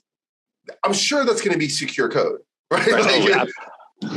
It'll be great, right? So I think that active response has to include that level of preparation and being ready for that. It's really good. And it's cheaper to do during the week. And Joel, you were going to talk. That's really good. Let me butt up against Anthony and compliment from the inside what he's talking about in this outside. I think one of the problems, Matthew, you brought up communication, is well, I'm the CISO. It's my job to do the thinking for all of us. And I think that's hubris. And we know where that historically has led. There is a wonderful book called Structured Analytical Technique that I've used with analysts, members of the SOC, directors and managers. Originally, it was a CIA publication. You can find it in PDF on the CIA's website for free. There's an updated version, comb-bound, lays flat workbook from Amazon. But the book came from the fact 2 analysts, Mongolia analyst and a China analyst in the CIA, came to fistfights over identifying so strongly with the area they were analyzing. And what the author Hoyer realized was the analysts weren't analyzing, the analysts were trying to solve. And if you take that and you drop it into your SOC, what motivates folks in the SOC tends to be, I'm going to find out what caused this. What structured analytical technique teaches in a very didactic way is your job isn't to figure out what happened. Your job is to figure out as many hypotheses as possible and eliminate them. And then you go to your boss and you say, okay, I'm down to 3 things that I can't rule out that likely have caused this. And now we've got something that's a good place to start a clock. How long did it take you to determine the hypotheses, rule them out? Because when Anthony talked about that measurement, he described, and I'm going to use my words, not his, he described, how is my machinery working to get signals in and evaluate them? And then break, how is my internal process working to evaluate, triage, and assess those? So it's almost like efficacy and efficiency. And that measuring the RPMs versus the miles per hour, both of those got to be measured. And one of those is not mean time to anything. So I think that would be the one thing I'd want somebody to put in their pocket in terms of a masterclass. Teach your people how to think so that you can communicate. You know, it's an interesting way to sum this up, and I'm going to sum it up. We are getting short on time, but I think that's the key thing here.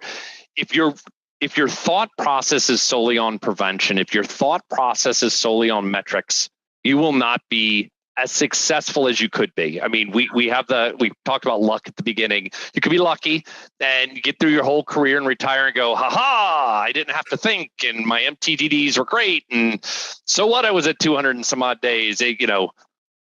Look at me. But if you really wanted to be ahead of the game, if you really want to take an organization and allow them to do their business securely, I agree with you, Joel, and I agree with Anthony as well, that you have to start thinking and thinking differently.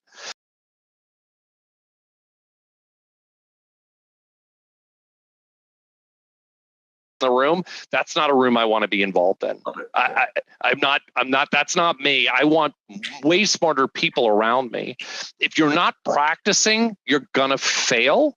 And you may be great at getting the response done, but you will fail in public opinion. You will fail in the press, especially if you're in a public company. You may fail with a regulator. You can have a lot of problems. And practicing should expose some of those weaknesses where you may have to bring in some outside counsel to help you. Because outside counsel has no problem telling you if your baby is ugly as compared to someone inside who goes, no, we're gorgeous. We have the greatest things ever. You have to start thinking in that capacity to be successful and to move forward. And I would also agree, as an organization, you should have pre-canned responses to as many situations as possible that you could possibly think of. And if you aren't creating pre-canned responses out of your tabletops, to me, failure. That should be one of the key things that comes out of that, because to the point, your legal may wake up at 2 a.m. for you, but are they at their best to review something that's going to be public in 10 minutes at 2 a.m? The answer is no. And what happens if your chief legal is not available and it's 2 people down? You're going to put that on them? That's ridiculous. And getting things preset so you don't put up we've had a problem website that could get breached because, that won't look good. It's going to be key. And I think the big thing we're trying to get out to everybody watching this is you have to practice and you have to change from a prevent to an active response mindset. And everything that Joel and Anthony and Mitch have been talking about today are lessons that you should take to heart. And if you're not capable or able to do those yourself, which many of us, especially earlier in my career, incapable of doing it, I needed help. Yeah. Start making calls. There are companies that do it. And there are people that have been in this industry a long time that would love to help you. There are colleagues, just like people on this panel.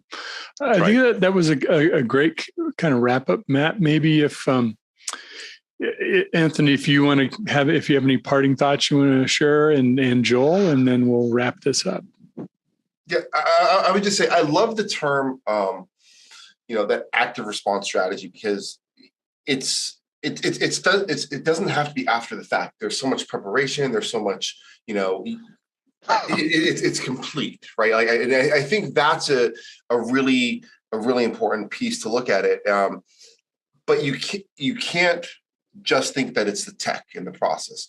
We touched on the communication, the egos, like all of that stuff. All of that stuff matters, because when things hit the fan, like that's what really rears its head up. And you have to be ready, able, like notes. They're going to be grumpy. All right, know that, right? But I love that active response strategy language. So this is great. Cool, Joel. I would distill something from Matthew, what you said, Anthony, what you said, and Mitch, you said this too.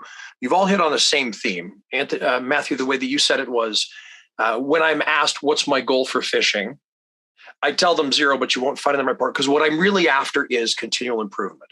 And Anthony, in being super specific and technical, got down to we had to bring a fax machine online. Why? Well, we have to be able to process end of day. We have to be able, and what all of you are saying is the office space question.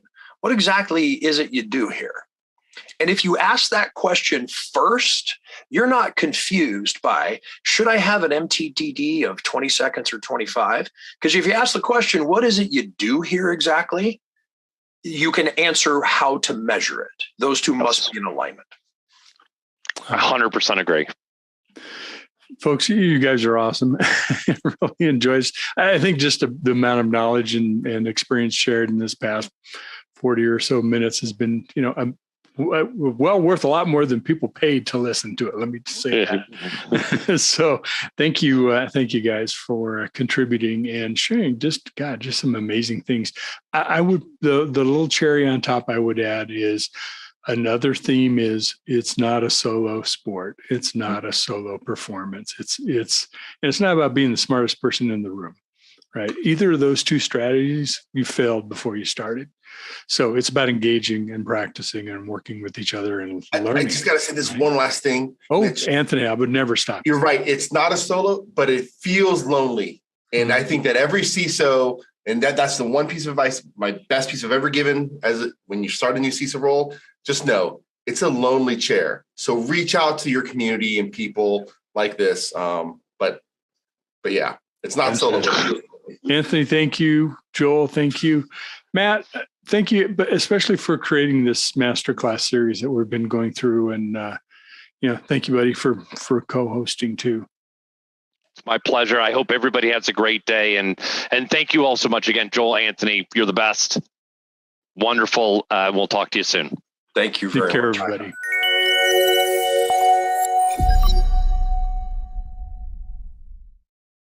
Looking for a live conference focused on the tools, technologies, and practices most important to your business?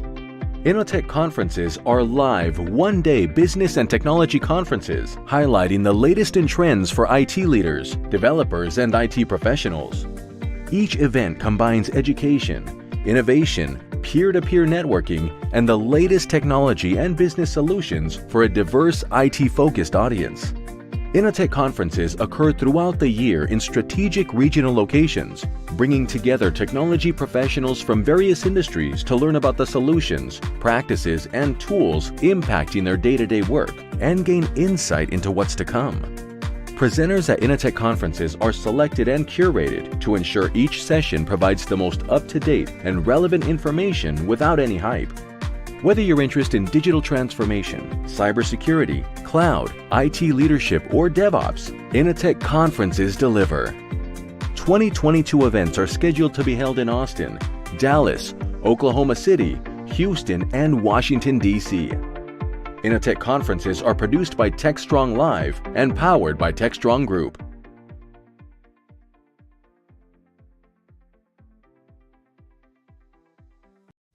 All right, we're back, everybody. Next up, we've got our Something Old segment. This one features Josh Corman, who is a former chief strategist at the Cybersecurity and Infrastructure Security Agency. His presentation is titled Trust, Transparency, Dependence, and you, talking about how the great number of hacking compromises over the last couple of years have really impacted every corner of our lives. And he is saying that the trust that we place in our digital infrastructure should be proportional to how trustworthy and transparent that infrastructure is, and to the consequences of failure if that trust is misplaced. It is a fascinating presentation and definitely a lot of talking points and a lot of thinking points involved. So let's go ahead and roll it now.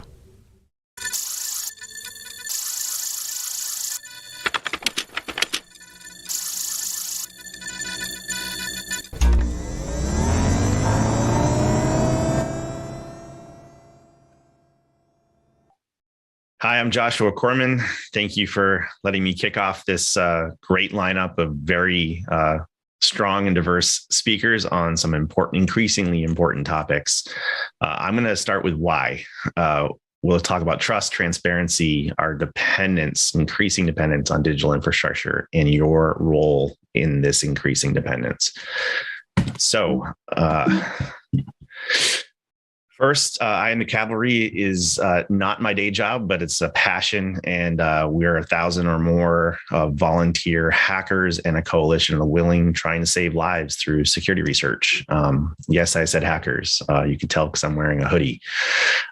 Hackers come in all shapes and sizes, but the idea here is we want to focus wherever bits and bytes meet flesh and blood, and it's a kind of a logical extension of the rugged software movement, if you're familiar with that, which became rugged DevOps, and then DevSecOps. But the public safety, human life aspect really focused on this I Am the Cavalry movement, in recognition that the cavalry isn't coming. No one's going to save us and fix this for us.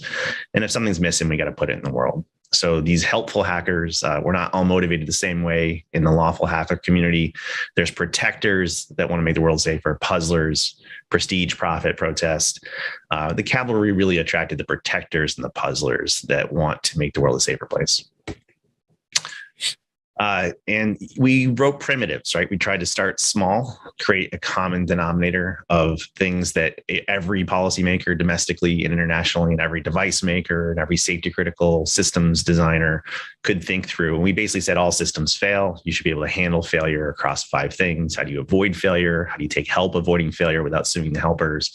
Capture, study, and learn from failure, contain and isolate failure or fail safely, and then respond against future failure.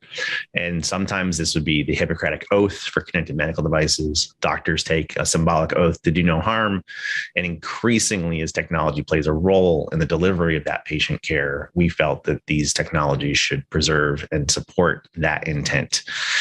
So let's go through really fast. We're going to talk about some context and inflection points, about dependence, some warnings and warning signs, how the pandemic made things a lot worse. I should disclose, I've recently ended an 18-month run of emergency public service and CISA, the Cybersecurity and Infrastructure Security Agency, where I was hired by then Director Krebs to design and develop what became the CISA COVID Task Force, a massively multidisciplinary intersectional risk group to identify and buy down risk against weaknesses in hospitals and healthcare delivery, but also the vaccine supply chains, and then eventually the stresses and strains on our nation's critical infrastructure as part of CISA's enduring mission. And boy, did the pandemic reveal some of these overdependence on undependable things. And then let's talk about what this community has to do about it. So some of that context, many of you may remember, almost out of evolutionary necessity, Bill Gates wrote that trustworthy computing memo in 2002 in recognition that if they didn't take this more seriously, they were going to lose their lunch to Unix and Linux and Macintosh and the like. But where is that zeitgeist and attitude that if you have a choice between a new feature or fixing a security issue, you go fix a security issue? They did it for selfish reasons, but it did pioneer a lot of great work. But what I like about it is it was a pathos, or it was really an ethic, kind of like a Hippocratic Oath. But where is our pathos for software engineering? Some of you have heard me say this before, but one of the closest proxies is move fast and break things. Well, that may include breaking democracy or social cohesion. It could be Reid Hoffman. If you're not embarrassed by your code, the first version of your product, you've launched it too late. Now, imagine if we said move fast and break things, or being not embarrassed by the first set of riveting you did, then you should be ashamed of yourself. Like, imagine if we built bridges this way or skyscrapers this way. We should not do minimum viable protection for digital critical infrastructure. These things bear too much responsibility and too much weight. So we don't want to have indefensible, unreliable infrastructure, and software isn't so soft, right? So a long time ago, I can't even remember how many years ago now, I read the Agile Manifesto, which is now over 20 years old, 2001. So when someone says they're heading towards an agile process, they're wrong. 20-year response time isn't exactly what I would call quick. Hopefully they can leapfrog to continuous everything. But in this Rugged Software Manifesto, we tried to initially have a response that was more conscious of the awesome responsibility that comes with writing digital infrastructure. And more recently, one of my co-authors of that, David Rice, he wrote a book called Geekonomics. The one line he wishes he put into his book, and I included it in my RSA talk from last COVID RSA, is that we sometimes feel like we're art and we sometimes feel like we're engineering. And it's really both. It's art, but with engineering consequences. What a great line. So the closest thing I've tried to steer people towards through my I'm the Cavalry movement is when I do testimonies or participate in a commission, you'll often see a line that resembles this one. It's through our over dependence on undependable IT. We have created the conditions such that the actions of any single outlier, any accident or adversary can have a profound and asymmetric impact on human life, economic, and national security. And really, this is me channeling my inner Dan Gear about dependence and dependability and ratios and proportionality. And perhaps you'll see some similar language show up in the executive orders later on. But when we founded I Am the Cavalry, a law professor, Andrea Matuition, who goes to all the DEF CONs and whatnot, and one of the more hacker literate policymakers, she said, Josh, everyone's waiting for the first death and no one's going to listen until people die. But you're going to have to set your expectations. It's going to be less about a cyber Pearl Harbor or a cyber 9/11. It's going to be more like this cyber Cuyahoga River. So this is the site of the Rock and Roll Hall of Fame. This is a burning river, a river on fire. How does one extinguish a river on fire? Well, the pollution had gotten so bad in this location, which is about where the Rock and Roll Hall of Fame sits today, where the factories along the rivers had property damage, burned down bridges, burned down factory shorelines. And this wasn't the first time the river burned. She had told us at the time it burned 2 or 3 times before this photo was snapped, and it triggered enough catalytic peer pressure and public pressure that eventually the Clean Water Act passed and then became the EPA, or Environmental Protection Agency.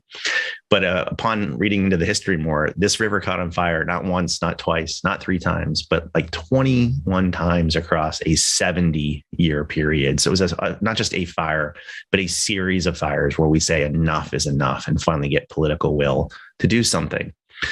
Well, let's zoom out. Not all of these are particularly software hacking flaws, right? Some of them are just really insecure exposures. But let's think of the lifeline critical infrastructure that makes society work. We have had successful compromise of the water we drink more than once this year through remote hacking. I'd call that a river on fire. We have had successful compromise of food supply, the food we put on our table more than one time. I'd call that a river on fire.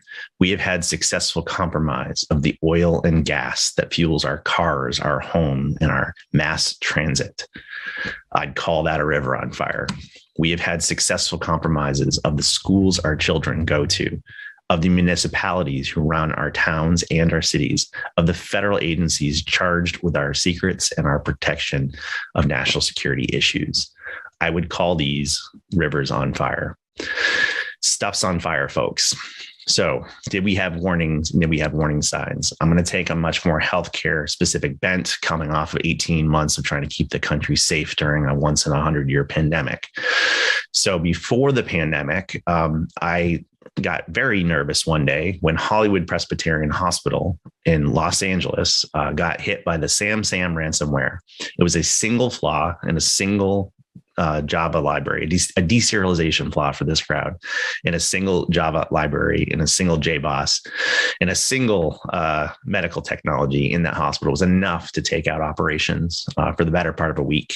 Ambulances were diverted up the street in LA traffic. I don't know if you've ever been in LA traffic, but if you're bleeding and you need timely medical care, you do not want to go even a block or two away, let alone further away, where minutes or hours may be the difference between if you walk again or talk again. And then shortly thereafter, as we're reeling from that, where I said, geez, if we had a software bill of materials, we could at least know, am I affected and where am I affected? Because Hollywood Presbyterian was warned, along with other hospitals, they weren't specifically being targeted, but anyone using that vulnerable version of JBoss might get hacked. But they couldn't tell what a JBoss was. And out of thousands and thousands of pieces of equipment, am I affected and where am I affected? Could have been done in minutes or hours instead of days or weeks. In fact, they didn't find it in time and got hit. After that attack, hospitals became the #1 target of ransomware worldwide. Okay, so as we're reeling from that, we had a tsunami of IoT technical debt. The Mirai botnet took advantage of low hygiene, cheap IoT devices. It was hard-coded passwords that were, you couldn't update the devices, $110 cameras across the world, large enough botnet that Akamai and the DNS infrastructure couldn't handle it at 9. And it took the internet offline for half a day or so right before the presidential election in 2016, which made Senator Warner at the time say, wait a second, I thought you all said if we regulate IoT, it might stifle innovation or hurt the economy. It looks to me like if we don't have some minimum hygiene standards, perhaps we're going to hurt the economy and stifle creativity. So around the time of this, I got pulled into a healthcare industry cybersecurity task force for Congress. We're not going to go through all those things. Many of you have seen it before, but just to remind you that there were seams and cracks in our healthcare IT before the pandemic.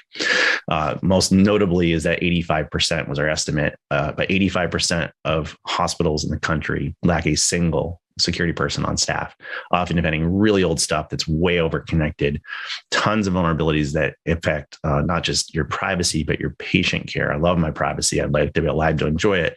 And known vulnerabilities are everywhere. We just do not care about the software hygiene. And one device that Billy Rios looked at had over 1,400 CVEs in it. And while most were not exploitable, it only takes one, as we've come to learn all too often. So which we said, if you can't afford to protect these networks, then you can't afford to connect them. They didn't like that. So I used my inner Stan Lee instead. Instead, with great connectivity comes great responsibility. And as we're reeling from this and publishing this, WannaCry manifested our worst nightmare. 30% or more of the UK health service, National Health Service, was affected by a piece of ransomware that wasn't even very well written, but was damaging enough to have massive delayed integrated patient care for the better part of Mother's Day weekend. The US got quite lucky. And as we discussed getting lucky, NotPetya, a different attack aimed at the Ukraine and Ukrainian businesses, escaped its blast radius and did significant damage across the world, including over $1 billion of damage to Merck Pharmaceutical. It's disrupting 20 to 30% of global shipping through Maersk, and even had quite a bit of impact on, if you read the book later written about this by the same author, the Wired piece, it disrupted hospitals quite a bit. Nuance software and their cloud backup for voice to text dictation dramatically degraded and delayed patient care, including access to a record for 2 children who needed time-sensitive surgery but couldn't get cleared for surgery because of these IT entanglement failures in healthcare. So why does this matter? Well, it's not just about our privacy. I love my privacy. I'd like to be alive to enjoy it. But what we know from other areas of medical publications is that delays affect mortality rates. And cybersecurity can affect delays, which affect mortality rates. So this New England Journal of Medicine article showed that if you have a heart attack during a US marathon, the 4.4 minute longer ambulance ride had a statistically significant elevated mortality rate after 30 days. So 4.4 minutes is enough to be the difference between life and death for a heart attack. So in the CyberMed Summit, what we realized is we took the cavalry, partnered with 2 physicians and said, well, if no one's going to listen until people die, let's do what any good self-respecting hackers would do. Let's kill people. So we did. We killed a lot of people in ER hacking simulations. We took much like a flight simulator, physicians practice with actors and surgical dummies, very rare conditions to keep their skills sharp. And we took those blind simulations and combined actual hacking with actual human physiology to see how the doctors could adapt. We hacked an insulin pump like Jay Radcliffe has done for his own, where he emptied a lethal dose of insulin that caused a car crash to see if they'd even notice and treat the right things. We took Billy Rios's famous hack that led to the first ever safety communication or recall for a medical device in FDA history, purely for cyber reasons, for an unmitigated pathway to harm. This was a bedside infusion pump, and we emptied a 3-hour dose of a calcium blocker in 30 seconds, causing a heart attack. Third, and most dramatically, we hacked a subdural pacemaker defibrillator and gave an electroshock every minute on the minute, causing pain and disorientation for the victim, but also confounding the doctors, and none of their normal software controlled safety backups worked. So it would both cause heart attacks and sometimes revitalize the guy until ultimately they cracked the chest and removed it for not knowing what to do. So these were filmed on ABC Nightline. You can watch some of that if you like on a piece called Fear of Hackers, but it was artfully done. And we've gone on to do many more of these. And now its new home is not their alma mater in Phoenix, but rather now at UCSD. And we do tabletop crisis simulations as well to give people a visceral feel for that overdependence on undependable IT. In subsequent sessions, we've now hacked blood type for an OR, not just in the ER, to see if people would notice and be able to save the patient when time matters. And we've even realized you can lead to a loss of life without touching the patient at all. Simply locking up their MRIs and imaging systems prevented timely diagnosis of which kind of a stroke patient was happening. For a clot, for example, there's a life-saving clot buster that can save life and save brain during the golden hour, or golden hour is the 1 to 3 or 4 hours where time is brain, and you can save the life if you can treat it quickly. However, that same clot buster will kill you instantly if it's a rupture. So it's critically important to know what you're dealing with. And with modern medicine, we can do miracles, but when it's not available to us, it can lead to very adverse outcomes. So if 4.4 minutes can lead to a loss of life for heart attacks, and 4.4 minutes may very well be the difference between loss of life for a stroke, time matters. Time is brain. And then the Internet of Everything has really manifested even worse during the pandemic. We saw smart, connected, cloud-backed technologies like cancer delivery machines, who, when they had a disruption on the back end, were unable to perform their clinical operational functions for protracted amounts of time, thanks to software flaws and software disruptions. So the Internet of Medical Things is more brittle than we fully expected. We can't always assume that they're going to be readily available. Now let's shift much more to the biology here, and a lot of the work that my team and I did during the pandemic. So you might recall this sober milestone of the country hitting 500,000 dead Americans about this time last year from COVID. But what was less covered is around the same time, CDC was tracking about 150,000 excess deaths from non-COVID conditions. These are time-sensitive things like heart, brain, pulmonary, and diabetes that, if not treated quickly, may result in excess deaths, or the difference between expected deaths and actual deaths for a given condition and geography and time of year. So while we were tracking the COVID impact, delayed integrated care was taking a larger impact than most understood. And my team tried to study that. These excess deaths, again, are above and beyond the normal expected deaths for a given time period. And we tried to use data science to figure out why. Now, remember, if 4.4 minutes can be the difference between life and death for a heart attack, and 4 hours, the difference between life and death for a stroke, what could 4 weeks of being out for the largest healthcare network in Vermont do to patient safety and human life? Very harrowing and very protracted downtime for at least this victim, followed by others throughout the year, including San Diego and other parts of the country. So when we look at modern healthcare delivery, it's not just the statistical proof of loss of life or harm that could be done, and we'll get to that in a minute, but it's also the acute cases. The Wall Street Journal put out a piece on the front page about a lost life of an infant shortly after a ransom attack had hit a hospital. The lawsuit alleges that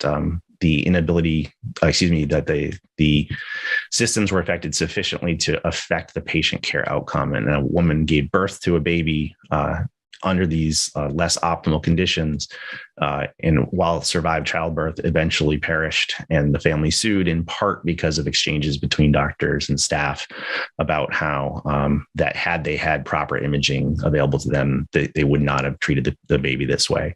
So we may have this settle out of court, and this is a pending case, but essentially this is alleged to be the first specific victim of a ransomware attack. And if this settles, may create case law of new and evolving responsibilities, or at least a settlement. So when we look at these modern healthcare delivery, it's easy to forget how many pieces of technology surround these patients. But we shouldn't be distracted by that as well. What should be at the center of every choice we make in the design and the delivery of care is the patient at the center of it all. So my team back at CISA, we studied to look at those excess deaths and found some troubling things. We wanted to get leading indicators and warn the public and warn hospital and public health officials on how to make better decisions. So one of the things we ultimately published in November was that we could see strong positive correlation between ICU bed utilization rates and excess deaths 2, 4, and 6 weeks later. So to put a little graph there, we did it twice. Once was February to March for the first year of the pandemic, and then again was July to July. And what it showed is while 75% use of an intensive care unit is often ideal pre-pandemic, during the pandemic, it's quite fatal, and it gets worse the further over 75% you get. And at many points during this pandemic, we've been well north of 75% and at times north of 100%.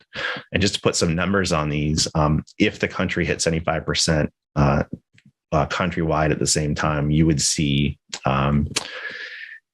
12,000 excess deaths 2 weeks later. If you got to 100%, you would see 80,000 excess deaths 2 weeks later, with another tranche 4 and 6 weeks later. So we're talking very large numbers. And what might stun you is that these are not older folks with comorbidities. These are 25 to 40. These are the highest or fastest growing demographic was age 25 to 44-year-olds, younger people suffering from degraded and delayed care. So we ultimately, on October 1st, published a much larger one, which included not just the measurement of hospital strain as measured in ICU and excess deaths, but we also looked at some of the system dynamics and how, armed with this new measurement, we could statistically point to a loss of life from cyber attacks. So a couple of graphics, you could read at your leisure, but essentially during conventional care, if there's an outage from a ransom or a power outage or an active shooter situation, you would merely divert to next nearest facility in an urban area. But during the pandemic, when everyone was strained, a failure anywhere had a cascading effect everywhere very quickly. When we first wrote this in spring of 2021 and December of the prior year, we meant at the city level. By the time we published this in October, we are now describing it at the state level, where states like Texas or Idaho not only would have a complete failover having to ship patients to faraway states, but they started to dramatically strain their neighboring states who could not absorb the capacity. Remember, I said that these are not just elderly people. Some of the largest categories here are the time-sensitive ones, like heart, like brain, like pulmonary, where those 4.4 minutes or 4 hours could be the difference between if you're walk again or talk again, if you're breathing.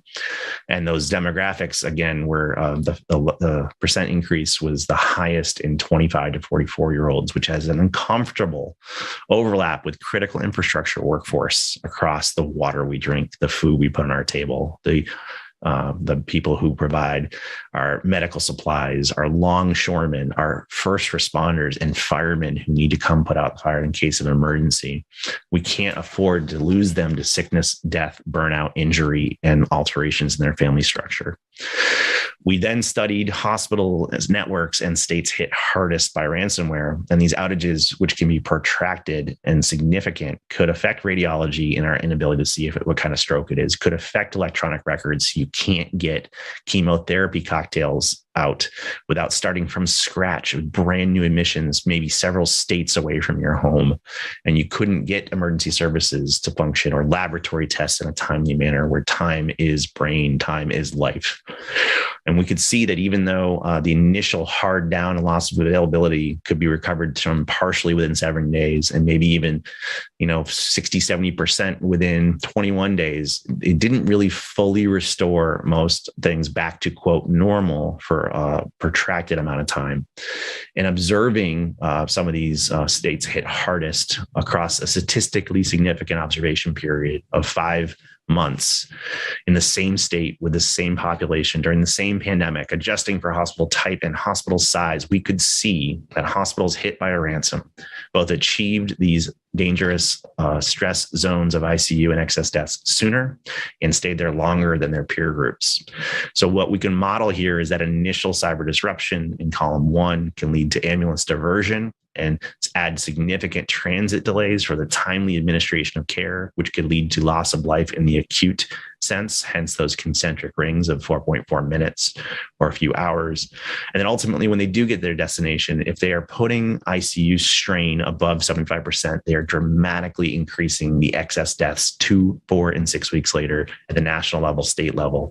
And ultimately, that's the aggregate of those local overflows as described before.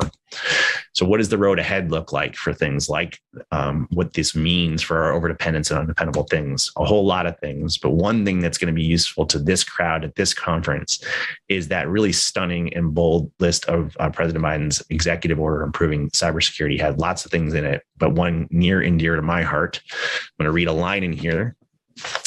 In the end, the trust we place in our digital infrastructure should be proportional to how trustworthy and transparent that infrastructure is, and to the consequences we will incur if that trust is misplaced. Transparency is coming, folks. If you're a Game of Thrones fan, SBOM is coming. SBOM is arguably here.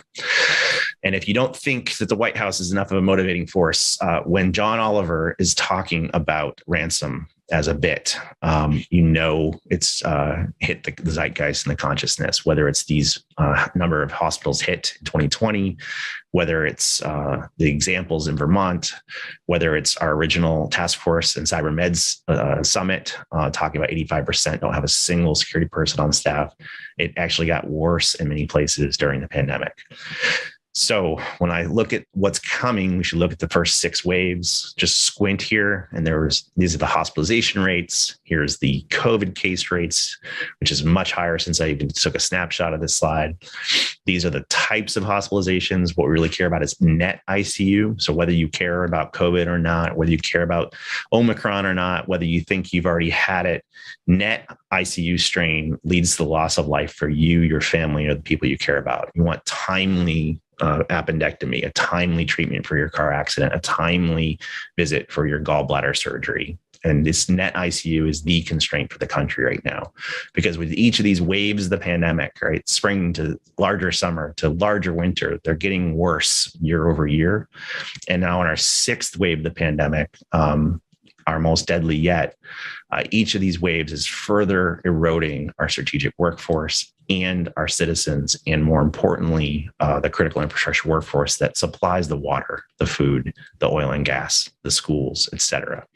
So when we had studied those first 3 waves, we had lost 150,000 people, but that was with full complement of nurses and doctors.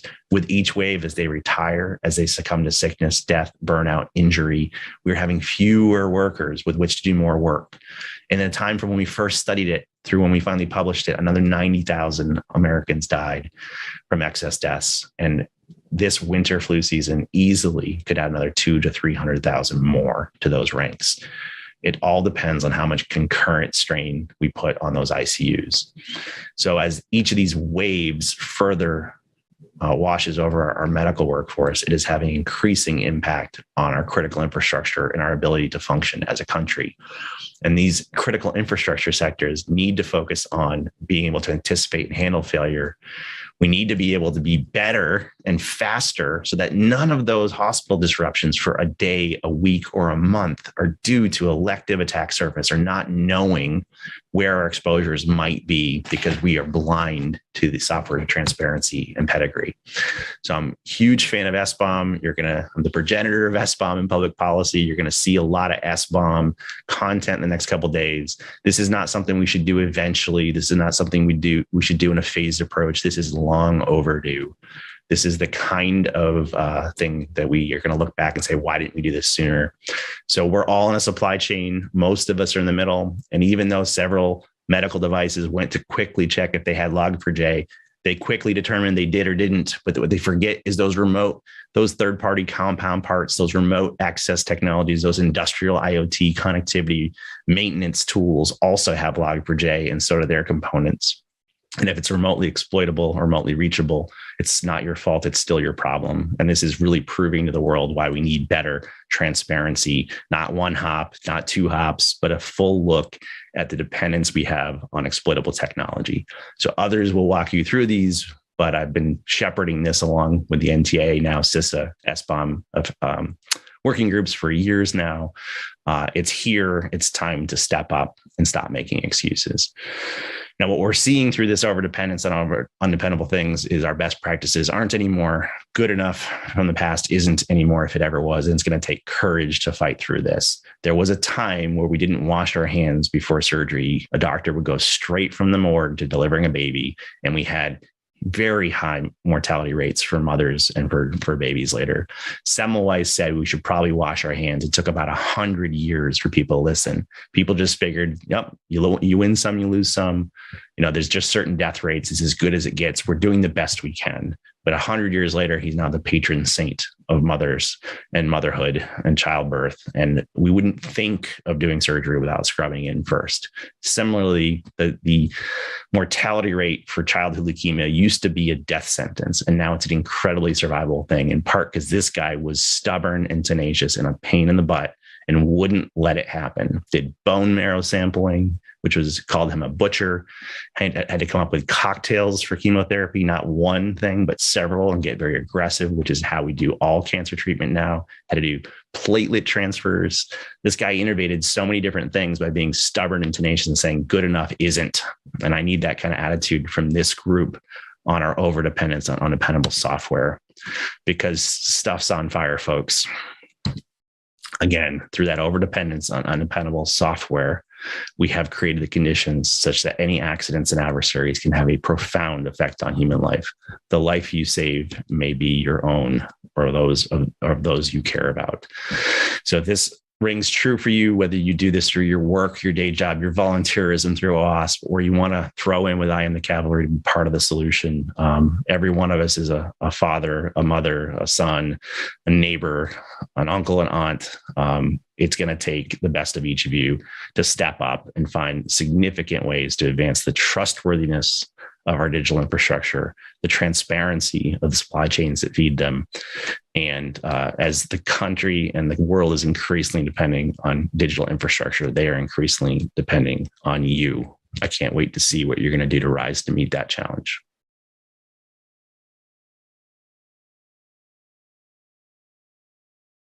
Hey, everybody. Happy Tuesday. This is Charlene O'Hanlon, and I'm here now with the headlines. First up on DevOps.com is an article that looks at ways developers can reduce toil. Toil is common throughout most programming and DevOps positions, whether we like it or not.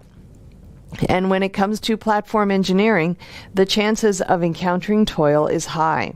You can think of toil as those tedious workarounds that should be automated but aren't. One of the hallmarks of the SRE role is to spot and reduce such toil, hopefully before it gets out of hand. But what exactly is toil, and how can SREs reduce it? This article attempts to define toil and explores some techniques to defeat this productivity killer. And we look at why game developers shouldn't overlook Python as a development environment. Python is an object-oriented, general-purpose, and high-level programming language developed in 1991, and since its development has become one of the most popular programming languages in the world. It often ranks high in popularity surveys. Python earned its acclaim as a widely used tool because of its suitability for multiple purposes and for various projects, from data analytics and visualization to artificial intelligence, language development, design, and web development. That said, Python isn't exactly renowned for its use in video game development. But should this mean game developers should just disregard Python completely? Heck no. This article looks at the many ways Python is actually very suited to game design and why developers shouldn't overlook Python in their game design and coding. In news, BMC has expanded its efforts to bring DevOps best practices to the development of mainframe applications by integrating the BMC CompuWare ISPW CI/CD platform with Git repositories. In addition, the company tightened integration between BMC CompuWare ISPW and BMC AMI Ops Platform and integrated BMC CompuWare Topaz Workbench for building applications with code scanning tools from Veracode. Also available is BMC Enterprise Connector for Illumio, which provides a bidirectional interface between the Zero Trust segmentation platform from Illumio and the mainframe. What's more, the BMC AMI Command Center for Security System can now also surface malicious performance activity to accelerate incident response. The goal is to make the mainframe just another platform where IT teams can apply DevOps best practices to build applications faster. That's more critical than ever because mainframes are often at the core of digital business transformation initiatives and require integration with a wide range of distributed computing platforms. All right, over on Container Journal, we have a list of 8 CNCF projects for cloud-native persistent storage. Enacting persistent storage of data is somewhat counterintuitive when it comes to containerization. The ephemeral container is a short-lived computing environment where code isn't stored forever, but you still need to store data on a physical disk somewhere. The highly variable nature of containers is at odds with the need for stateful storage, and a quandary that has introduced myriad workarounds. To enable a stateful Kubernetes approach, teams typically must rely on external tools and databases to hold and transmit this data. The Cloud Native Computing Foundation has become an excellent host of open source technologies to support our cloud-infused world. And when it comes to persistent data storage, this is no exception. CNCF has a wide range of tools that integrate with Kubernetes to help manage the administrative tasks of working with persistent storage volumes. This article reviews some of these tools hosted by the CNCF, which range from providing cloud-native storage to offering a standard interface between client applications and storage, and providing data backup and recovery options. It is a must-read if your organization is grappling with the quandary that is stateful storage. And Docker Inc. has made an update to its Docker desktop tool, which replaces Docker Shim with Cry Dockerd for version 1.24 of Kubernetes. The company is trying to make the shift from one runtime to another invisible when building an application using the version of Kubernetes that Docker Inc. provides access to within Docker Desktop 4.7. Container images that previously used Docker Shim to run on Kubernetes will run unchanged on Kubernetes 1.24 without it. Also, provided the Docker engine is still installed on the Kubernetes worker node, the Docker sprocket can be bind mounted as before. It's not necessary for the remote Kubernetes cluster to use the Docker runtime. Earlier versions of Kubernetes created containers directly using the Docker API, using a mechanism known as a Docker Shim to bridge Kubernetes internal APIs and the Docker API. Subsequently, the Kubernetes community developed a more elegant interface dubbed the Container Runtime Interface. With the releases of Kubernetes 1.24, support for the Docker Shim interface has been deprecated. That creates a challenge for IT teams running clusters which support applications that call the Docker shim interface alongside applications that call CRI. Docker Inc., working in collaboration with Mirantis, has made available an open source edition of Docker shim that will continue to be maintained. All right, over on Security Boulevard, we look at how Log4j has helped reshape cloud security thinking. Log4j is a logging library and part of the Apache Software Foundation's Apache Logging Services project. It is pretty much ubiquitous in applications and services built using Java. It is used to record all manner of digital activities that run under the hoods of millions of computers. In December 2021, the Log4j vulnerability, aka CVE 2021-44228, was publicly announced and rapidly flagged as one of the most critical security vulnerabilities in recent years. Once hackers discovered it was vulnerable to attack, they opened a dangerous vulnerability for IT teams across every industry.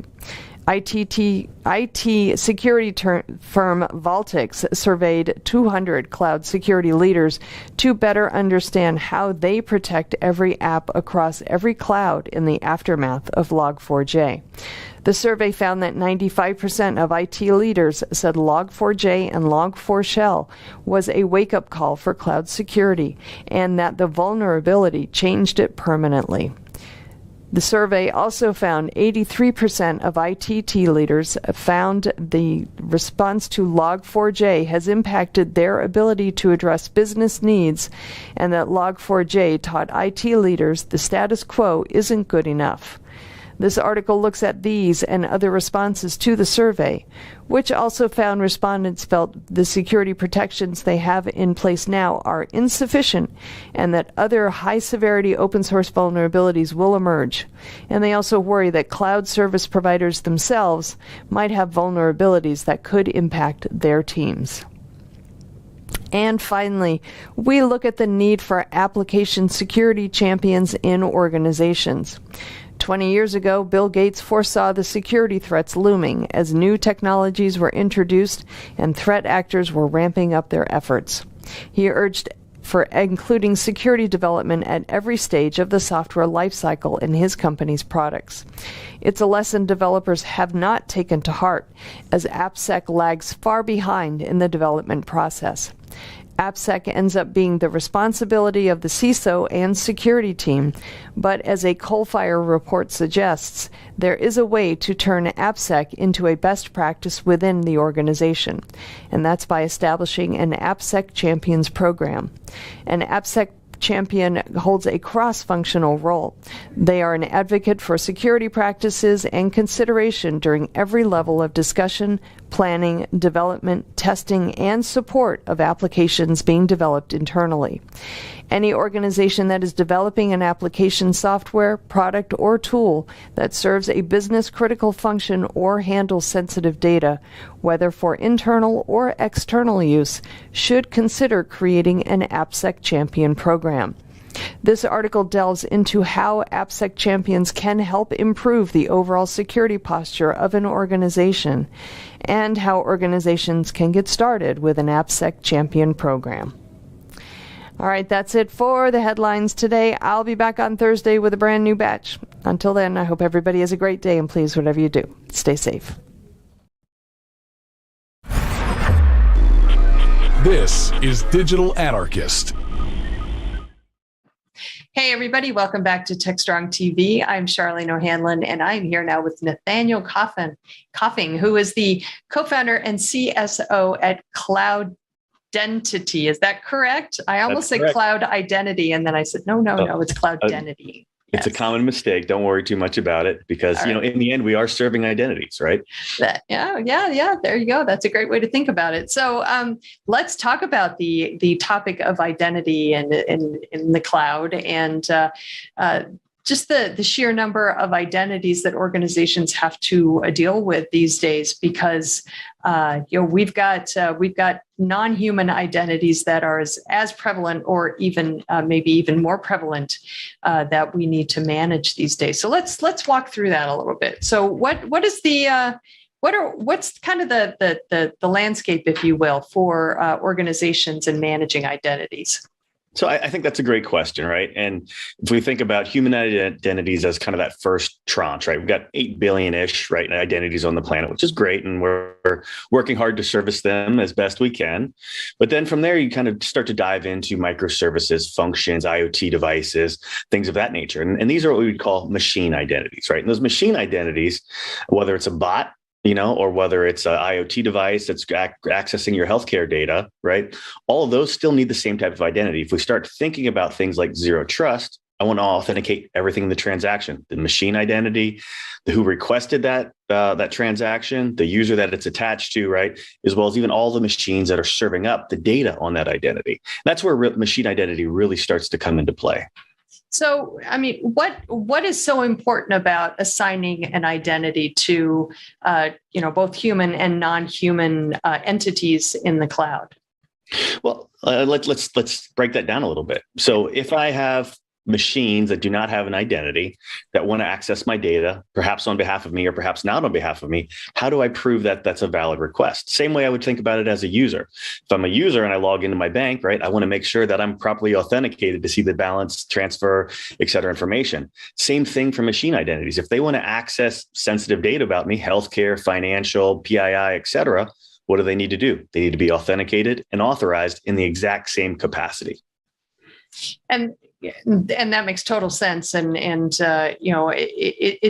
kind of boggles my mind how many identities now we need because of all of the new products and services that we've, just in the last 2 to 3 years because of the pandemic, so much digital transformation has occurred that we're now dealing with an exponential number of entities and identities, especially in cloud environments because of this, dramatic shift to cloud, whether it's, hybrid cloud, multi-cloud environments, or organizations are having a really hard time managing the sheer number of identities that are out there. So how can organizations do that effectively?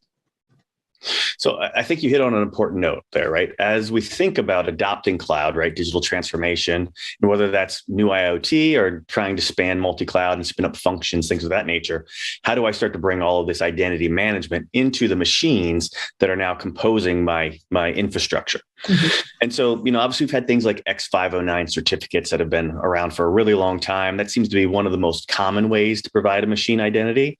But then if you want to change that and say, okay, I've got an X509 cert, which is great.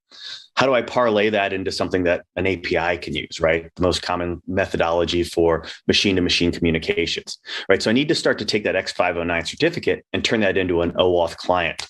And now I can start to use that OAuth client on both my front end and back end services to do intercommunication and strong authentication between my different services and machines, instead of just thinking, okay, I've got the hardware authenticated, right? Or I've got the container authenticated. How do I actually take that authentication and an identity and parlay it into, well, how do I start communicating? Because that's really where the rubber hits the road. Okay. And is this something that do you think that we're kind of beyond where we thought we would be when it comes to identity management in the cloud? With I'm thinking like volumes of identities that we're having to deal with. Yeah, I don't think we as a industry have really conceptualized it as well. So I remember back in like 2016, 2017, Cisco came out and said, hey, there's going to be 50 billion identities on the internet by, I think it was 2021. I might be butchering the quote a little bit, so my apologies. And I would say we've probably blown way past that, right? If I start thinking about how many IoT devices I have attached just in my home to myself, right? I'm probably at about 200. Maybe I'm the exception as opposed to the rule. I don't know. A lot of people don't realize, right, how many they actually have, right? Every TV, every iPad, every digital device, right? And those are the smart ones. Then you also have the dumb ones, whether it's a light switch from Casa or otherwise. And all of those, again, I want to have those authenticated and authorized through an entire transaction train, because because the last thing I want is somebody hacking in and turning my lights on in the middle of the night while I'm trying to sleep. Right. And so we've got all of these identities. We did not build our IAM platforms to both account for machine identity or account for this dramatic change in scale. And we're talking, orders of magnitude of scale that are beyond, the regular user. So how do we start to capacitate that, right? How do we start to understand that? And how do we also start to exchange those identities in a meaningful fashion so we can carry right from the beginning of a transaction when I flip my light switch to make sure it's not accessing my bank account or something otherwise, right? Because there's all these capabilities, right? And we see them arise all the time, whether it's Target getting breached right through their HVAC system or otherwise. So what impact does the APIs, what impact do they have on this situation? I think that's a great question, right? Because the APIs have become almost the new data stores of the internet, right? Meaning everything now is accessed via API, and the growth of APIs is exponential as well. And the most common way for machines to communicate, it's an API. So the interesting thing is when I go and kick off a transaction, and I'll just use something simple, right? I'm going to use my phone. Oh, sorry, it's being blurred out. I'm going to use my phone, right, to go and access my bank account. So what really happens in that transaction? Well, I authenticate to my phone. Maybe I use FIDO or biometrics of some sort, right, to authenticate to the client app on the phone. Then the client app makes an API call up to my bank server, right, to an API gateway, most likely. So I have a machine-to-machine happening there. And then the API gateway, well, what does it do? It takes that and it makes, a handful of other API calls out to other mini microservices or even more traditional services. And each of those need to be authenticated and authorized. So if you think, just one tap on my phone, right, can turn into, 50, 100, 200 different API calls. APIs have really become almost like the internet too. I hate to fashion it that way, but that's really the reality, is that the API network is moving all of my data. The API network is almost entirely machine to machine, and we're doing very little as an industry to both understand and protect it. Yeah, API security is huge these days. We've had many conversations about just protecting the importance of protecting APIs, given the role that they play in today's kind of Web3 or digital environment, and it goes well beyond just making sure that you can, I don't know, actually automatically post your pictures from Facebook onto Instagram or something like that. It is business process at its finest these days. Absolutely. So, yeah, I don't think a lot of companies actually think about it, APIs in that way. They just think about the convenience and the automation involved. So what's next then when it comes to managing all of these identities, especially in the cloud, and as it pertains to not just managing but also protecting? What do companies need to do? So it starts again, let's start with the API, because I think that's a great spot for companies to pick up. And there's a bunch of API security products that are emerging, right? But there's really only one standard for API security, right? And that's called FAPI. It's a financial API put out by OIDF, the OpenID Foundation, on how to protect APIs appropriately. Now, FAPI is being used widely by open banking networks, which is great, but it's also starting to be adopted by forward-looking companies that are concerned about API security. So as we start to say, okay, well, I want the highest level of security because I have sensitive data, and whether that's PII or a financial transaction, now at least to have a guideline to start basing it on top of. Now within FAPI, right, there's already mutual TLS, and hopefully I'm not going to go too deep down the rabbit hole, You're right? Good. Do that. Okay. No. There's mutual TLS, right? So now at least I'm authenticating, right, the two pieces of the API, the client and the server.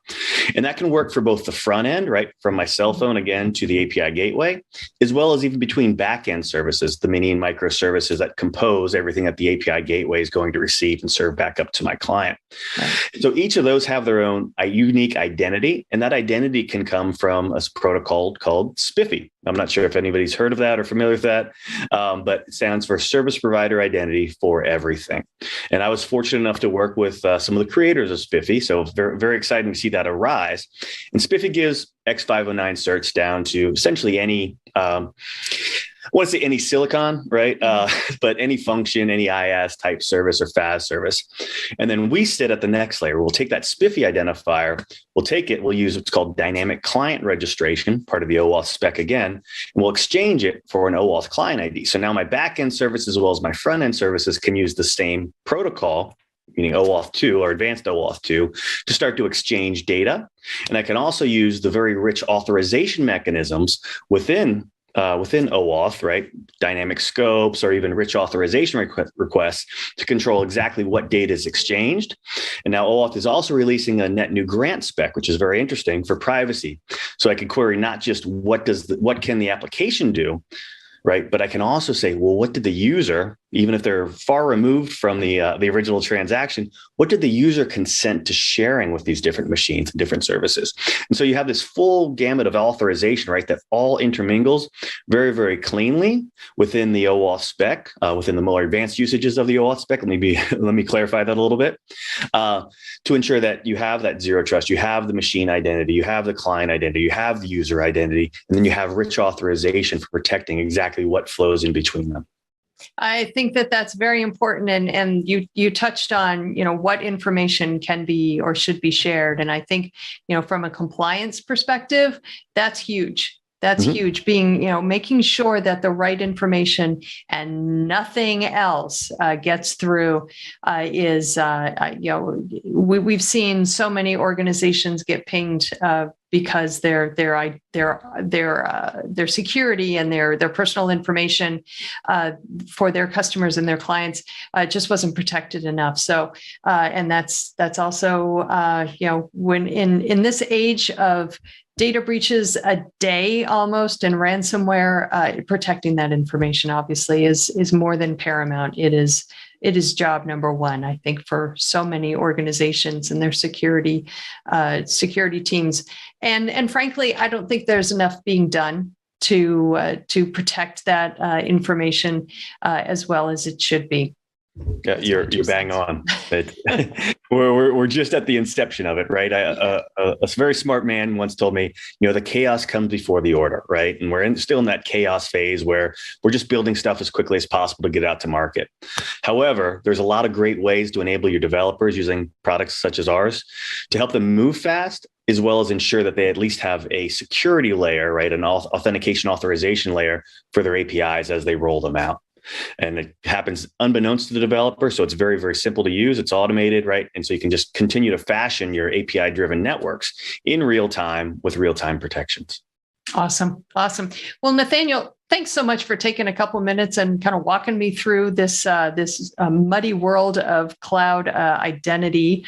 We'll have to kind of take a wait and see attitude, I think, when it comes to how successful we are with this, just because, to your point, we're still in the chaos phase. So we got to see how things kind of fall out. But certainly technology such as yours is a huge, huge help for organizations. So thanks again for taking the time and being on Techstrong TV. Do appreciate it. Thank you for the opportunity. All right, everybody, please stick around. We've got lots more Techstrong TV coming up. So stay tuned.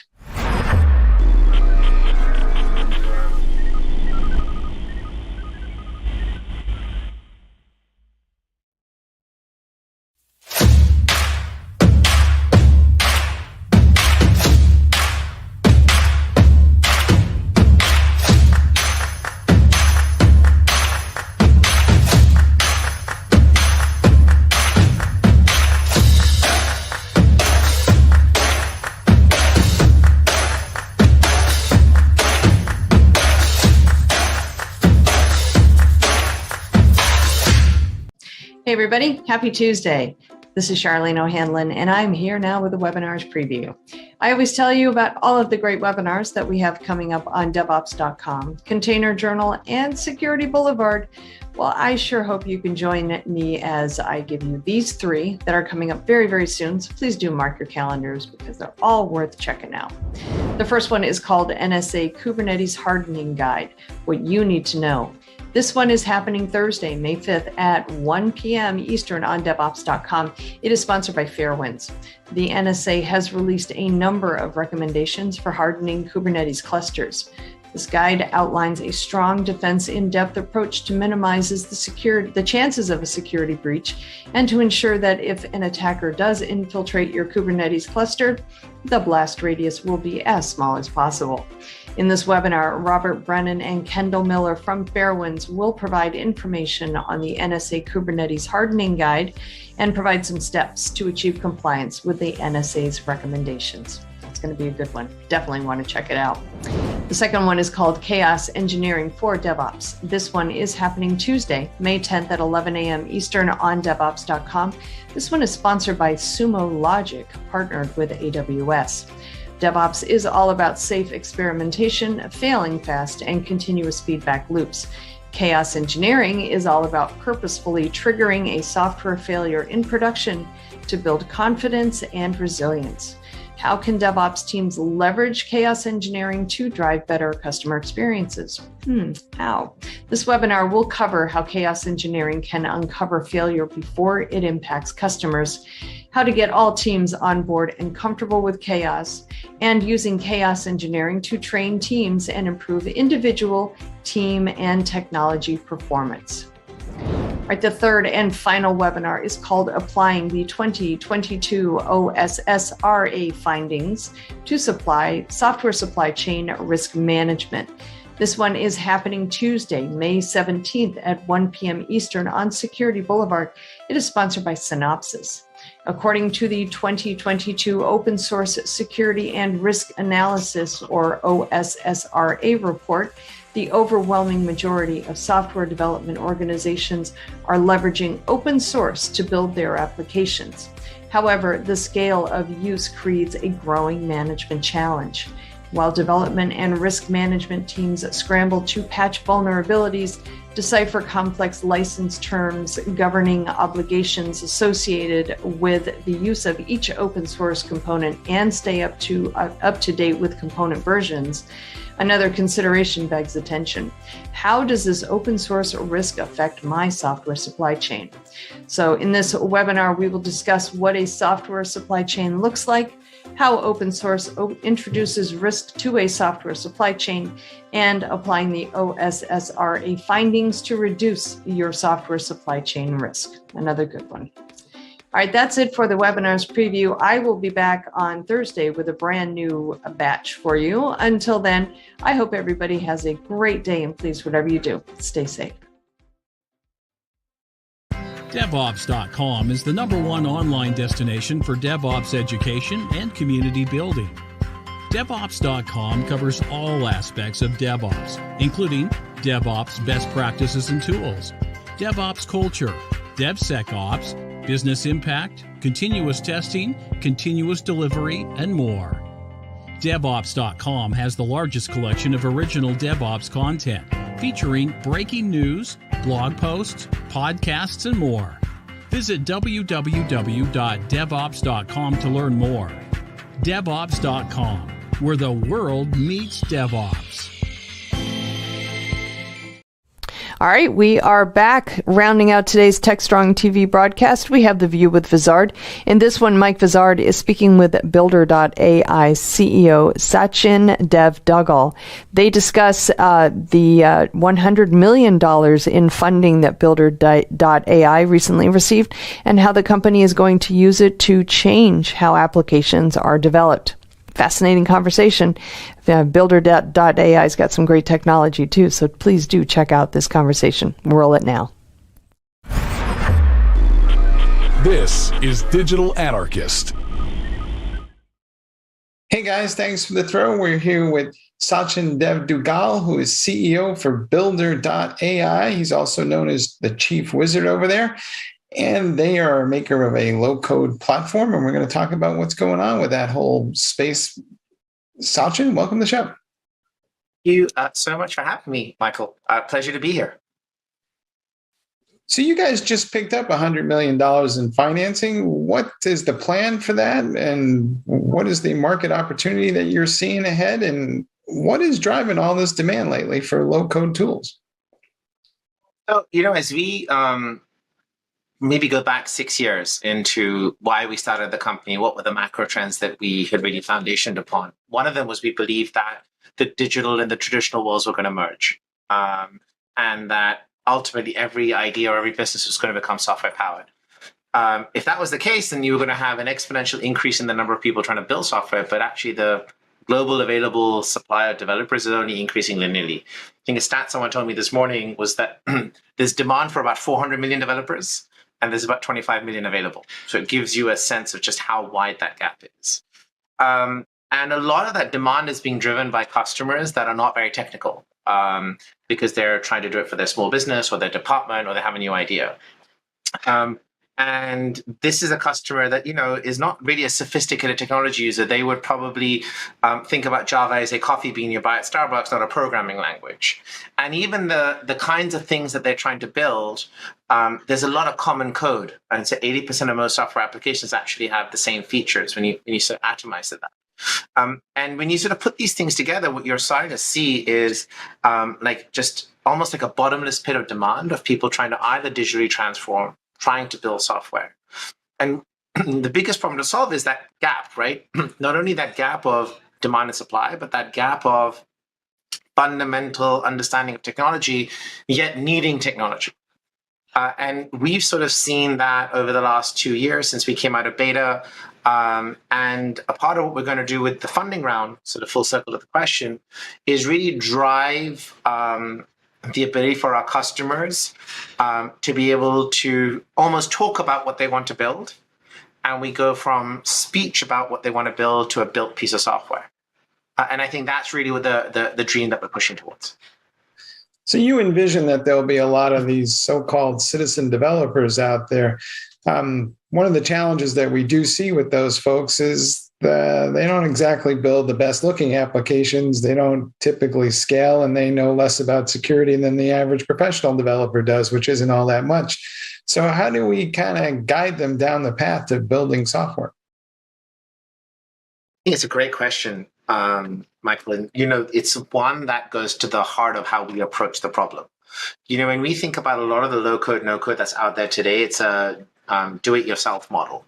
And so, you have to drag and drop widgets on a screen. You have to drop flow charts or diagrams of how you want to do it. You have to set the colors. Or, as a customer, you have to go find an expert that can do it. Really interestingly, majority of Shopify's revenue, for example, is actually through consultants that charge customers between $5,000 and $30,000. When you think about companies that are in the low-code, no-code space, you can almost never do it without human expertise needed. But what we realized was that our customer neither was going to do it themselves, nor did they have the expertise or the will to go find experts and then rate those experts. So our approach was, you have the platform, you have the reusable features, but the third leg of this is the expert network. So we work with 400-ish dev shops around the world in 11 time zones. We've graded their developers and designers. So we have a standardized grading model. And then our knowledge graph decides, and our system decides which set of features are going to be customized by which set of experts in the network. And all of that is abstracted away from the customer. So we're taking a leaf out of GoDaddy's book, which is the do-it-for-me model. And to our customers, we present this sort of domino-esque experience, with some conversational AI, with some human expertise. And, it's almost like Domino's meets conversational AI meets, Apple's expert Genius Bar. But to our experts, it's low code because 80% of the code is pre-done. For our designers, 70-80% of designs are pre-created, and they have to just adjust and make it all sort of sing to what the customer's particular style or flavor might be. And that's how we've sort of approached this. And the benefit also is that we produce code as opposed to just a solution that runs in a SaaS environment. Gotcha. So in many cases, your developers are professional developers, essentially, that are building code at scale for lots of different customers using a platform that automates a lot of that lower level work for them. Is that the idea? Yeah, so we use about 1.6 humans to build an application versus the 6 to 8 humans that are used in the traditional development world. Our customer is non-technical, so even more non-technical than a citizen developer. But the experts that are customizing for them are professional developers, and they're sort of, they're rated between I guess, intermediate, beginner, right the way to advanced. So how smart can the platform get ultimately? You're using conversational AI on the front end to engage with the customers, but might there be more usage for AI at the back end of this for building software faster? Yeah, so we have a computer vision system that does defect detection. So if you imagine today when you build an application and you want to, one of the things you want to test is, does it look like the designs? That process could take days with a human QA engineer who has to spin up devices, look at different devices. We can do it in 30 seconds across 1,000 devices and use computer vision to find the defects. An average application today is around 35 features. But it usually takes a human project manager a week to 2 weeks to figure out how to break it up, who's going to do what, how are they going to sequence it, how are they going to put those pieces together. We do that in under a minute. We have algorithms that can break a 40-feature app into swim lanes, allocate developers, sequence the features the way they need to be done. Another example, and which is really where a lot of issues happen, is you need to have conversations with the customer. The problem is when you have a conversation with a customer, then it needs to be fed back into that customization expert network to do the customization. And if you have a purely human process, you're reliant on someone understanding, making notes, and then articulating it. In our world, the AI listens to every conversation, converts it to text, recognizes that this conversation was about this feature, adds it to the feature's notes. And so the beauty here is context sharing is running at almost the speed of light for all intents and purposes, as opposed to relying on a single project manager to know what to write, what to be able to put down. And those are really good examples. We have another one. We have a Bayesian graph that looks at, which is just coming into production actually, which starts to look at how different factors affect customization and delays and when things might come out. And it's able to predict them, really after a first few interactions. And it can start to say, well, given the interactions that have happened so far and my historical understanding of customers like this, features like this, experts like this, we think there might be a delay coming in here. So we can course correct before the delay. Mm-hmm. How do I update this application once you guys build it? Because invariably, the person describing it forgets something, didn't describe it well, or somebody behind them wants to do something differently. So how do I kind of keep that whole cycle going? So I think there's a couple of things. Firstly, what's interesting here is we absolutely expect customers will miss things out. But the beauty here is that because the underlying decision-making is a knowledge graph, it can fill in the gaps. So what do I mean by that? If you've added 2 or 3 features, like say you've added invoicing and you've added an ordering system, but you forgot to add payments, the system would automatically recognize, well, you got these 2 features, you need the third leg, you haven't asked for it, it hasn't been discussed, and it will prompt saying, are you sure you don't want payments? And so the idea here is that through that collective insight that we've built, we have almost 1 million relationships over those 500 features.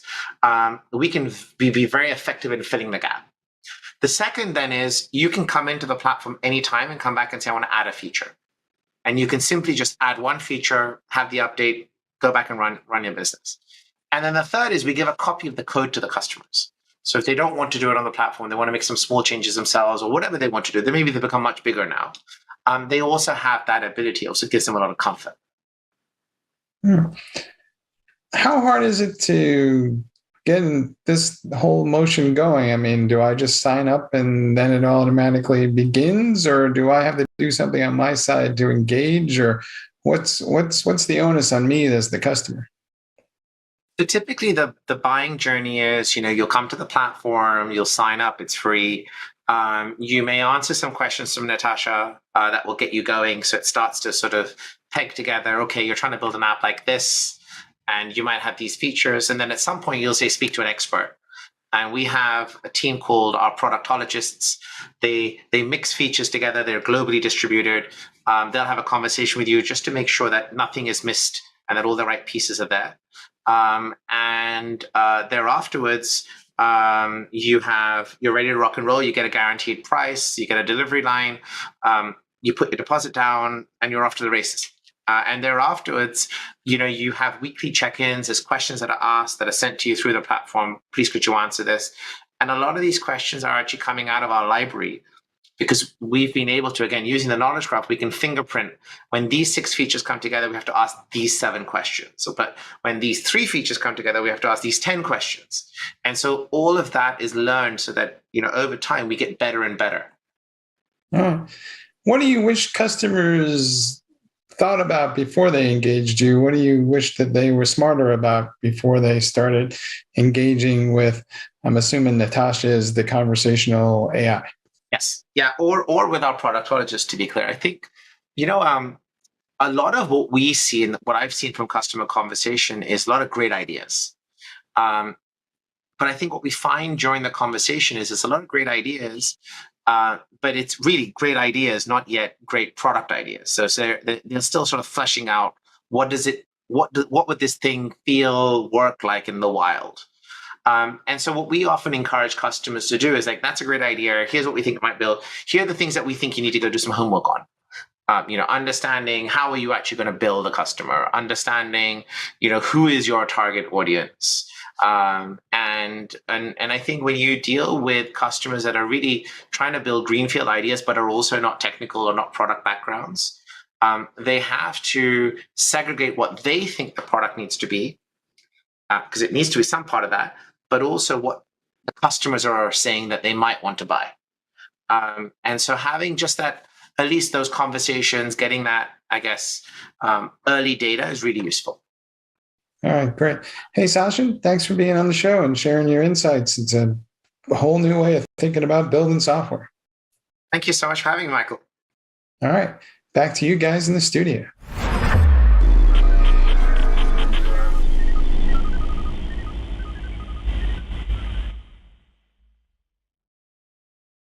SecurityBoulevard.com is the leading resource for news, analysis, and education on challenges facing the cybersecurity industry. SecurityBoulevard.com covers all aspects of cybersecurity, including data security, DevSecOps, cloud security, application security, network security, security threats, and more. SecurityBoulevard.com has the largest selection of security content, featuring breaking news, blog posts, podcasts, and more. Visit www.securityboulevard.com to learn more. SecurityBoulevard.com, home of Security Bloggers Network. All right, that rounds out today's Techstrong TV broadcast. Hope you enjoyed today's conversations and presentations as much as I always enjoy bringing them to you. Just a quick reminder, next week we've got InnoTech Dallas coming up. This is happening at the Irving Convention Center. Yes, folks, it's a live and in-person event. It's happening May 11th, and we are going to be doing a live stream broadcast from the event as well. I hope if you are in the Dallas area, I sure hope you can join us and be a part of the fun that we are going to have during that day. We've got a lot of stuff on tap for that day-long event. So like I said, I sure hope you can join us. If you want to check it out, you can just go to innotechdallas.com. It's INNOTECH Dallas.com, and check out the speaker lineup, the agenda for the day, and register for the event. And I will be back here before then. I'll be back here on Thursday with a brand new Techstrong TV broadcast for you. So I hope you will join me then. Until then, I hope everybody has a great day, and please, whatever you do, stay safe.